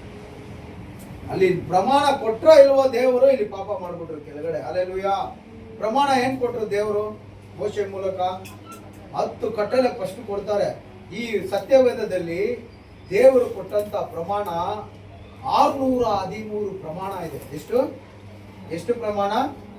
613. ಬರ್ದಿಟ್ಕೊಳ್ಳಿ. ನೆಕ್ಸ್ಟ್ ಟೈಮ್ ನಾನು ಕೇಳುವಾಗ ಪ್ರಾಯದ ಮಕ್ಕಳೇ ಇಲ್ಲಿಂದ ಏನಂದ್ರಲ್ಲ ಬಿಡ್ತೀನಿ ನಾನು. ಅರ್ಥ ಆಯ್ತಾ? 613 ಪ್ರಮಾಣ ನ್ಯಾಯ ಪ್ರಮಾಣ. ಅಲ್ಲೆಲೂಯಾ. ಅದರಲ್ಲಿ ಮುಖ್ಯವಾದ ಪ್ರಮಾಣ ಈ 10. ಸ್ಟಾರ್ಟಿಂಗ್ ಕೊಟ್ಟಿದ್ದು 10. ಈ 10ರಲ್ಲಿ ಮೊದಲ ಪ್ರಮಾಣ ಏನು ಗೊತ್ತಾ? ದೇವ್ರು ಮಾಡಿದ್ದು ಮನುಷ್ಯನಿಗೆ ಕೊಟ್ಟಿದ್ದು ಏನು? ನನ್ನ ಅಲ್ದಿರೆ ಬೇರೆ ಯಾರನ್ನು ಮುಗಿಬಾರ್ದು. ಅಲ್ಲಿ ಇವನು ಈಸ್ಕೊಂಡು ಬರೋ ಅಷ್ಟಿಗೆ ಮೊದಲ ಪ್ರಮಾಣನ ಭೂಮಿಯಲ್ಲಿ ಇವ್ರು ಕೆಳಗಡೆ, ಬೆಟ್ಟದಿಂದ ಕೆಳಗಡೆ ತಪ್ಪು ಬಂದಿದ್ರು. ಅಲ್ಲಿ ದೇವರು 613 ಪ್ರಮಾಣದಲ್ಲಿ 10 ಕೊಟ್ಟು 10ರಲ್ಲಿ ಮೊದಲ ಪ್ರಮಾಣ ನಾನಲ್ಲದ್ರೆ ಬೇರೆ ಯಾವ ದೇವರನ್ನು ಮುಗಿಬಾರ್ದು ಅಂತ ಕೊಟ್ಟಂತ ಮೊದಲ ಪ್ರಮಾಣನ ಅವನು ಅಲ್ಲಿಂದ ಈಸ್ಕೊಂಡ್ ಬರೋ ಅಷ್ಟಿಗೆ ಆ ಪ್ರಮಾಣನ ತಪ್ಪಿದ್ದೀವಿ. ಒಂದು ಬಸವಣ್ಣ ಮಾಡಿ ಆರಾಧನೆ ಮಾಡಿಕೊಂಡು ಡ್ಯಾನ್ಸ್ ಆಡಿಕೊಂಡಿರ್ತಾರೆ. ಇವಾಗ ನೋಡಿ, ಮೋಶೆಗೆ ಕೋಪ ಬಂದು ಆ ಕಟ್ಟಲೆನ ಏನ್ ಮಾಡ್ತಾನೆ, ಆ ವಿಗ್ರಹದ ಮೇಲೆ ಹೊಡೆಯುವಾಗ 3,000 ಜನ ಭೂಕಂಪ ಆಗಿ ಸೆತ್ತೋಗ್ತಾರೆ. ಇವಾಗ ಅವ್ರು 3,000 ಜನ ಸಾಯಕ್ಕೆ ಕಾರಣ ಯಾರು? ದೇವ್ರ ಆದಿಕಾಂಡದಿಂದ ನಾವು ನೋಡ್ಕೊಂಡ್ ಬರ್ತಾ ಇದೀವಿ. ಆದಮ ಕಾಲದಿಂದ ಜನರು ತಪ್ಪು ಮಾಡ್ತಾ ಇದ್ರು. ಅಲ್ಲಿ ಒಂದ್ಸತಿ ದೇವರಿಗೆ ಬೇಜಾರಾಗಿ ಅಳಿಸ್ಬಿಟ್ರು. ನೋವನ ಸಂತತಿಯಿಂದ ಮತ್ತೆ ವಾಗ್ದಾನ ಮಾಡಿದ್ರು ದೇವರು, ಈ ತರ ಅಳಿವು ಉಂಟಾಗಲ್ಲ ಅಂತ ಹೇಳ್ಬಿಟ್ರು. ಅಲ್ಲಿಂದ ಮೋಶೆಯ ಕಾಲದವರೆಗೂ ದೇವರು ಯಾರನ್ನ ಸಾಯಿಸಿಲ್ಲ. ತಪ್ಪು ಮಾಡಿದವ್ರು ಯಾರನ್ನ ಸಾಯಿಸಿಲ್ಲ. ಇವಾಗ ಮೋಶೆಯ ಕಾಲದಲ್ಲಿ 3,000 ಜನ ಸಾಯ್ತಾರೆ ಅಂದ್ರೆ ಕಾರಣ ಯಾರಂದ್ರೆ ಆ ಜನರೇ. ಯಾಕೆ ಅಂದ್ರೆ ಪ್ರಮಾಣನ ಈಸ್ಕೊಂಡಿದ್ದು ಯಾರು ಕೇಳಿ. ನೀನ್ ಏನ್ ಹೇಳ್ತೀಯ ದೇವರೇ, ನಾವು ಅದನ್ನು ಮಾಡುತ್ತೇವೆ. ಅವಾಗ ದೇವರು ಹೇಳೋದಲ್ಲ ಮನುಷ್ಯ ಮಾಡಕ್ ಆಗಲ್ಲ. ತಪ್ಪು ತಾನೆ. ಅದಕ್ಕೆ ಮುಂಚೆ ಮನಸ್ಸಾಕ್ಷಿ ಕಾಲ. ದೇವರು ಅವ್ರು ತಪ್ಪು ಮಾಡುವಾಗ ಕ್ಷಮಿಸಿ ಬಿಟ್ಬಿಡ್ತಾ ಇದ್ರು, ಸಾಯಿಸ್ತಾ ಇಲ್ಲ. ಯಾವಾಗ ಇವರೇ ಕೊಡು ಅಂತ ಕೇಳಿದ್ರು ಅವ್ರು ಕೊಟ್ಬಿಟ್ರು ದೇವ್ರು. ಕೊಟ್ಟಿದ ತಕ್ಷಣ ಫಸ್ಟ್ ಕಟ್ಟಲೆನೇ ಮಿಸ್ ಮಾಡ್ಬಿಟ್ರು ಕೆಲವರು. ಇವಾಗ ಮೋಶ ಹೊಡೆಯುವಾಗ ಭೂಕಂಪ ಆಗಿ 3,000 ಜನ ಸತ್ತೋಗ್ಬಿಟ್ರು. ಕಾರಣ ದೇವರಲ್ಲ ರೀ, ಮನುಷ್ಯ. ನಮ್ಮಿಂದ ಏನು ಮಾಡೋಕ್ಕಾಗಲ್ಲ. ಹೀಗೆ ಸ್ವಾಮಿ ಹೇಳಿದ್ರು, ನಾನೇ ದ್ರಾಕ್ಷಿ ಬಳ್ಳಿ, ಕೊಂಬೆ, ನೀವು ಬಳ್ಳಿಗಳು. ಒಬ್ಬನು ನನ್ನಲ್ಲಿ ಇದ್ದು ಫಲ ಕೊಡುವುದಾದರೆ ಅದು ಹೆಚ್ಚು ಫಲ ಕೊಡುವ ಹಾಗೆ ಏನ್ ಮಾಡ್ತೀನಿ ಅದನ್ನ ವಾಕ್ಯ ಎಲ್ಲ ಎಷ್ಟೊತ್ತಿ ಓದಿರ್ತೀರ. ಯೋವಾನ 15ನೇ ಅಧ್ಯಾಯದಲ್ಲಿ ಇದೆ, ನಾನೇ ದ್ರಾಕ್ಷಿ ಕೊಡಿ ಎಲೆ, ದ್ರಾಕ್ಷಿ ಮರ, நீங்கெல்லாம் கிளைகள். அது ரெடி பண்றது இதா, நானு செடி. எனக்குள்ள இருந்து பலன் கொடுப்பவர்கள் எல்லா கிளைகளையும் அவர் பலன் கொடுக்காத கிளைகளை அவர் பிச்சு போடுறாரு. பல கொடுக்கிற கிளைகளை ಹೆಚ್ಚು ಫಲ ಕೊಡುವ ಹಾಗೆ ಮಾಡುವುದು. ಹಂಗಾಗಿದೆ, ಹಂಗ್ ಬರ್ಬೇಕು. ಏನ್ ಮಾಡ್ತಾರೆ? ಹೆಚ್ಚು ಫಲ ಕೊಡುವ ಹಾಗೆ ಶುದ್ಧಿ ಮಾಡುವನು. ಇವಾಗ ನಾವು ನಮ್ಮನ್ನು ನಾವೇ ಶುದ್ಧ ಮಾಡ್ಕೊಳ್ಳಕ್ ಆಗಲ್ಲ ನಮ್ಮ ಪಾಪದಿಂದ. ಆದ್ರೆ ಯೇಸು ಏನ್ ಹೇಳ್ತಾ ಇದ್ದಾರೆ? ಅದನ್ನು ನಾನೇ ಶುದ್ಧ ಮಾಡ್ತೀನಿ. ನಮ್ಮಲ್ಲಿ ನಾವೇ ಶುದ್ಧ ಮಾಡ್ಕೊಳಕ್ ಆಗಲ್ಲ, ಆದ್ರೆ ದೇವರು ನಮ್ಮನ್ನು ಶುದ್ಧ ಮಾಡ್ತಾರೆ. ಅದನ್ನು ಪರಿಶುದ್ಧ ರಕ್ತದಿಂದ ನಮ್ಮನ್ನು ಶುದ್ಧ ಮಾಡಿದಾರ ಮಾಡ್ಬೇಕಾ? ಇದು ಈ ರಕ್ತ ಹೊಸ ಒಡಂಬಡಿಕೆ ಸಕಲ ಪಾಪವನ್ನು ಕ್ಷಮಾಪಣೆ ಮಾಡುವಂತ ರಕ್ತ. ಆತನು ಕೊಟ್ಟಿಲ್ವಾ? ಶಿಲುವೆ ಮೂಲಕ ಕೊಟ್ಟಿಲ್ವಾ? ಆವಾಗ ನಮ್ಮ ಪಾಪ ಕ್ಷಮಾಪಣೆ ಆಗಿದೆ. ಇನ್ನು ನಾವು ಪಾಪಿಗಳಲ್ಲ. ಹಲ್ಲೆಲೂಯಾ. ಅದನ್ನು ಕ್ಷಮಿಸಿದ್ದಾನೆ. ಆದ್ರೆ ನಮ್ಮಷ್ಟಿಗೆ ನಾವು ಏನು ಮಾಡಕ್ಕಾಗಲ್ಲ. ಈ ಹಳೆ ಒಡಂಬಡಿಕೆಯಲ್ಲಿ ನ್ಯಾಯ ಪ್ರಮಾಣದ ಕಾಲದಲ್ಲಿ ಮೋಶೆಗೆ ಕಟ್ಟಲೆ ಕೊಡುವವರೆಗೂ ಮನಸ್ಸಾಕ್ಷಿ ಕಾಲವಾಗಿತ್ತು. ಯಾವಾಗ ನಾವೇ ಎಲ್ಲದಕ್ಕೂ ರೆಡಿ, ದೇವರೇ ನೀನು ಹೇಳು ನಾವು ಮಾಡ್ತೀವಿ ಅಂದ್ರು, ನೋಡು ತಗೋ ಮಾಡು ಅಂತ ಕೊಟ್ಟರು. ಅದರಲ್ಲಿ ತಪ್ಪುವನು ಮೊದಲ ವಾಕ್ಯಕ್ಕೆ ತಪ್ಪಿದವನು ಏನಾದ? ಮರಣ ಹೊಂದಿಕೊಂಡ. ಅಲ್ಲಿಂದ ಸ್ಟಾರ್ಟ್ ನೋಡ್ರಿ. ಪ್ರಮಾಣದಲ್ಲಿ ಸಬ್ಬತ್ತು ದಿನ, ದೇವರ ಆರಾಧನೆ ದಿನ ತಪ್ಪಿದ್ರೆ ಅವನು ಸಾಯ್ಬೇಕು, ಕಲ್ಲೆತ್ತು ಹೊಡೆದು ಸಾಯಿಸ್ಬಿಡ್ತಾ ಇದ್ರು. ವಿಭಚಾರ ಮಾಡಿದ್ರೆ ಅವನ ಹಿಡ್ಕೊಂಡ್ಬಂದು ಕಲ್ಲೆತ್ತು ಹೊಡೆದು ಸಾಯಿಸ್ಬಿಡ್ತಾ ಇದ್ರು. ಇನ್ನೊಬ್ರು ಮನೇನ ಆಸೆ ಪಡೆದ್ರೆ ಊರಿಂದ ಆಚೆ ತಳ್ಳಿ ಸಾಯಿಸ್ಬೇಕಾಗಿತ್ತು. ಈ ರೀತಿ ಪ್ರತಿಯೊಂದು 10 ಆಜ್ಞೆ, 613 ಆಜ್ಞೆಗಳಲ್ಲಿ ಈ 10 ಆಜ್ಞೆಗಳನ್ನು ಪಾಲಿಸಿದ ಪ್ರತಿಯೊಬ್ಬರು ಮರಣ ಶಿಕ್ಷೆಯನ್ನು ಹೊಂದುತ್ತಾ ಇದ್ರು. ಇದು ಹಳೆ ಒಡಂಬಡಿಕೆ ಪ್ರಮಾಣ. ಕೃಪೆಯು ಸತ್ಯವು ಯಾವಾಗ ಬಂತೋ ಅವಾಗ ನೀನು ನಾನು ಮಾಡೋದಿಲ್ಲ, ಇವ್ರು ನಾನು ಮಾಡ್ತೀನಿ ಅಂದ್ರು, ಮಾಡಕ್ಕಾಗದಿಲ್ಲ ಶತ್ರು. ಆದ್ರೆ ಕೃಪೆಯು ಸತ್ಯವು ಬಂದ ಮೇಲೆ ನಾವೇನು ಮಾಡಂಗಿಲ್ಲ. ಕೃಪೆ ಸತ್ಯ ಎಲ್ಲವೂ ಮಾಡಿ ನಮಗೆ ಉಚಿತವಾಗಿ ಕೊಟ್ಬಿಡೈತೆ. ಆಮೇನಂತ ಕನ್ನಡದಲ್ಲಿ ದೇವರ ನಾಮವನ್ನು ಮಹಿಮೆಪಡಿಸೋಣ. ಹಲ್ಲೆಲೂಯಾ. ನಾವು ಶುದ್ಧಿ ಮಾಡ್ಕೊಳ್ಳಕ್ಕೆ ಯಾರಿಂದಲೂ ಸಾಧ್ಯ ಇಲ್ಲ. ಯೇಸು ಮಾತ್ರನೇ ಒಬ್ಬನು ನನ್ನಲ್ಲಿದ್ದು ಹೆಚ್ಚಾಗಿ ಫಲ ಕೊಡುವನಾಗಿದ್ರೆ ಅವನನ್ನು ಶುದ್ಧೀಕರಿಸುತ್ತೇನೆ. ಆಮೇಲೆ ಹಲ್ಲೆಲೂಯಾ. ಸತ್ಯ ನಮ್ಮನ್ನು ಶುದ್ಧೀಕರಿಸುತ್ತೆ, ಕೃಪೆ ನಮ್ಮನ್ನು ಶುದ್ಧೀಕರಿಸುತ್ತೆ. ನಾವು ಏನು ಫಾಸ್ಟಿಂಗ್ ಇರೋದು ಬೇಕಾಗಿಲ್ಲ, ಮೊಣಕಾಲು ಪ್ರಾರ್ಥನೆಯನ್ನು ಮಾಡೋದು ಬೇಕಾಗಿಲ್ಲ. ಸುಮ್ಮನೆ ಹಂಗೆ ನಿಂತ್ಕೊಂಡು ಯೇಸುವೆ ಅಂತ ಸ್ತೋತ್ರ ಮಾಡಿ ಪ್ರಾರ್ಥನೆ ಮಾಡಿದ್ರೆ ಸಾಕ್ರಿ. ನಮಗಾಗಿ ಸಕಲವು ಆತನು 2026 ವರ್ಷಕ್ಕೆ ಮುಂಚೆನೆ ಆ ಕಲ್ವಾರಿ ಶಿಲುವೆ ಮೂಲಕ ತನ್ನ ರಕ್ತದ ಮೂಲಕ ಎಲ್ಲವೂ ಮಾಡಿ ಮುಗಿಸಿದ್ದಾನೆ. ಆಮೆನ್. ಕೊನೆಯದಾಗಿ ಯೇಸು ಶಿಲುವೆಯಲ್ಲಿ ಪ್ರಾಣ ಬಿಡುವಾಗ ಒಂದು ಮಾತು ಹೇಳಿದ್ರೆ ಏನ್ ಗೊತ್ತಾ? ಎಲ್ಲವೂ ಮುಗಿದಿದೆ, ಎಲ್ಲವೂ ತೀರಿತು. ಅಂದ್ರೆ ಎಲ್ಲ ನ್ಯಾಯ ಪ್ರಮಾಣದ ಕಟ್ಟಳೆಗಳು, ಅದರಲ್ಲಿರುವಂತಹ ಶಿಕ್ಷೆಗಳು ಎಲ್ಲವೂ ನಾನೇ ಅನುಭವಿಸಿ ತೀರಿಸಿದ್ದೇನೆ. ಇനി ಯಾರು ಶಿಕ್ಷೆಗೆ ಒಳಗಾಗಲ್ಲ. Hallelujah, hallelujah. ದೇವರು ನಮ್ಮ ಮೇಲೆ ಪ್ರೀತಿ ಇಟ್ಟಿದ್ದಾರೆ. Amen, hallelujah. ದೇವರು ನಮ್ಮ ಮೇಲೆ ಕರುಣೆ ಇಟ್ಟಿದ್ದಾರೆ, ದೇವರು ನಮ್ಮ ಮೇಲೆ ಮಮತೆ ಇಟ್ಟಿದ್ದಾರೆ. ಆದ್ರಿಂದ ನಂಬಿ ನಾವು ನಮಗೆ ಸ್ವಂತಲ್ಲ ರೀ. ಯೇಸು ಆ ಕಲ್ವಾರಿ ಶಿಲುವೆ ಮೇಲೆ ನಾವು ಅನುಭವಿಸಬೇಕಾದ ದಂಡನೆಯನ್ನು ಅನುಭವಿಸಿ ತನ್ನ ರಕ್ತದಿಂದ ನಮ್ಮನ್ನು ಕ್ರಯಕ್ಕೆ ತೆಗೆದುಕೊಂಡಿದ್ದಾರೆ. ಆ ರಕ್ತಕ್ಕೆ ಬೆಲೆ ಕಟ್ಟಕ್ಕಾಗುತ್ತೆ? ಲೋಕದಲ್ಲಿ ಎಲ್ಲಾ ಟಾಟಾ ಬಿರ್ಲಾ, ಎಂತ ಹೀರೋನಿ, ಎಂತ ಕೋಟೀಶ್ವರ, ಎಂತ ಲಾರ್ಡ್ ಲಬಕ್ ದಾಸ್ಗಳ ರಕ್ತದಲ್ಲಿ ಕೂಡ ಪಾಪ ಇರುತ್ತೆ. ಆದ್ರೆ ಯೇಸುವಿನ ರಕ್ತದಲ್ಲಿ ಪಾಪನಿಲ್ಲ. ಅಂತ ರಕ್ತಗಳು ಕೊಂಡುಕೊಳ್ಬಹುದು, ಕೋಟ್ಯಾನು ರೂಪಾಯಿ ಕೊಟ್ಟು. ಯೇಸುವಿನ ರಕ್ತವನ್ನು ಕೊಂಡುಕೊಳ್ಳಕ್ಕೆ ಸಾಧ್ಯನೇ, ಬೆಲೆ ಕಟ್ಟಕ್ಕೆ ಆಗಲ್ಲ.